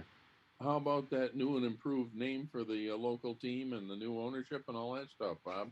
What's up there? We'll find out. Is this the first game under their new identity or whatever? I don't think they have any games scheduled yet, but No, it's the whole there's new- same owners, but it's going to be the Rochester Soccer Club, Rochester United. I don't know. Rochester, New York Football Club, and I think it's it's a bad idea. yeah, and it's down a level. It isn't at the caliber of the Rhinos. Not at the A-League level. No. And they've still got a lot of prep to do. I don't think they're thinking of any games until possibly 22 or maybe even 23. But All right. so there'll be a lot more coming out about it, I think. We'll be patient. The thing about Rochester and soccer is that when the Rhinos in the 90s were averaging almost 11,000 people per game, we were Soccer Town USA. We were the best at that time. And the Rochester fans just pissed on their teams, treated them like shit. We got the best, and I could go on and on about it, but the best women's team probably in the history, maybe of the world, but certainly of the United States, and except for the national teams, of course. But they only opened half the stadium. We couldn't even, support them. And they wound up leaving after a long history of total success. They left and went to North Carolina, where they've continued to be a great team, the best team in the women's league team. So we pissed on our teams. We didn't treat them right. And well, they didn't support them. They didn't. That's what I mean. We didn't support them. People say, "Well, my kids are back in school. I can't be going to a high school game and then to the pro game." If you want pro soccer, you got to support them. They don't use excuses like that in Portland or Seattle. They're turning out 40,000 people to games, and we just didn't do it right. We don't deserve, based on our performance, we don't deserve a top flight team. Unfortunately, I still love soccer, but and I just noticed Ken is gone. He was Coach, a ref. A referee, top flight referee for soccer. He's probably going to go watch the game, Bob. Yeah, it starts in 10 minutes. Yeah. Well, I'm signing off. Good night, everybody. All right. Good night. Bye. Night. See you next week at the board meeting. Good night. I'll send out an invite on Saturday to anybody that's on that list. All right. So I guess if you got an invite in the past, you'll get one Saturday, 3:00. Hey, there's Ken. Ken's just talked about you being a referee for soccer. Yeah. U.S. men are playing at 10:00 against Honduras. Honduras. Yeah, it's a qualifier. Oh, okay. All right, so I guess we will end officially. It's 9:47. If everybody wants to rush off and see soccer, then a couple people. I guess then we'll Tennis. all tennis, golf. We'll reconvene next Wednesday for our board meeting, and we can start this all over again. Okay. All right. All right. So Okay. good night to everybody. Good Thanks night. for the help. Thanks Take for care. hosting. Thanks for Q&A stuff. Yep. Yep. Bye. Have a good All night. right. And we'll see each other next week. Yep. See you. Good night, all. Bye. Good night.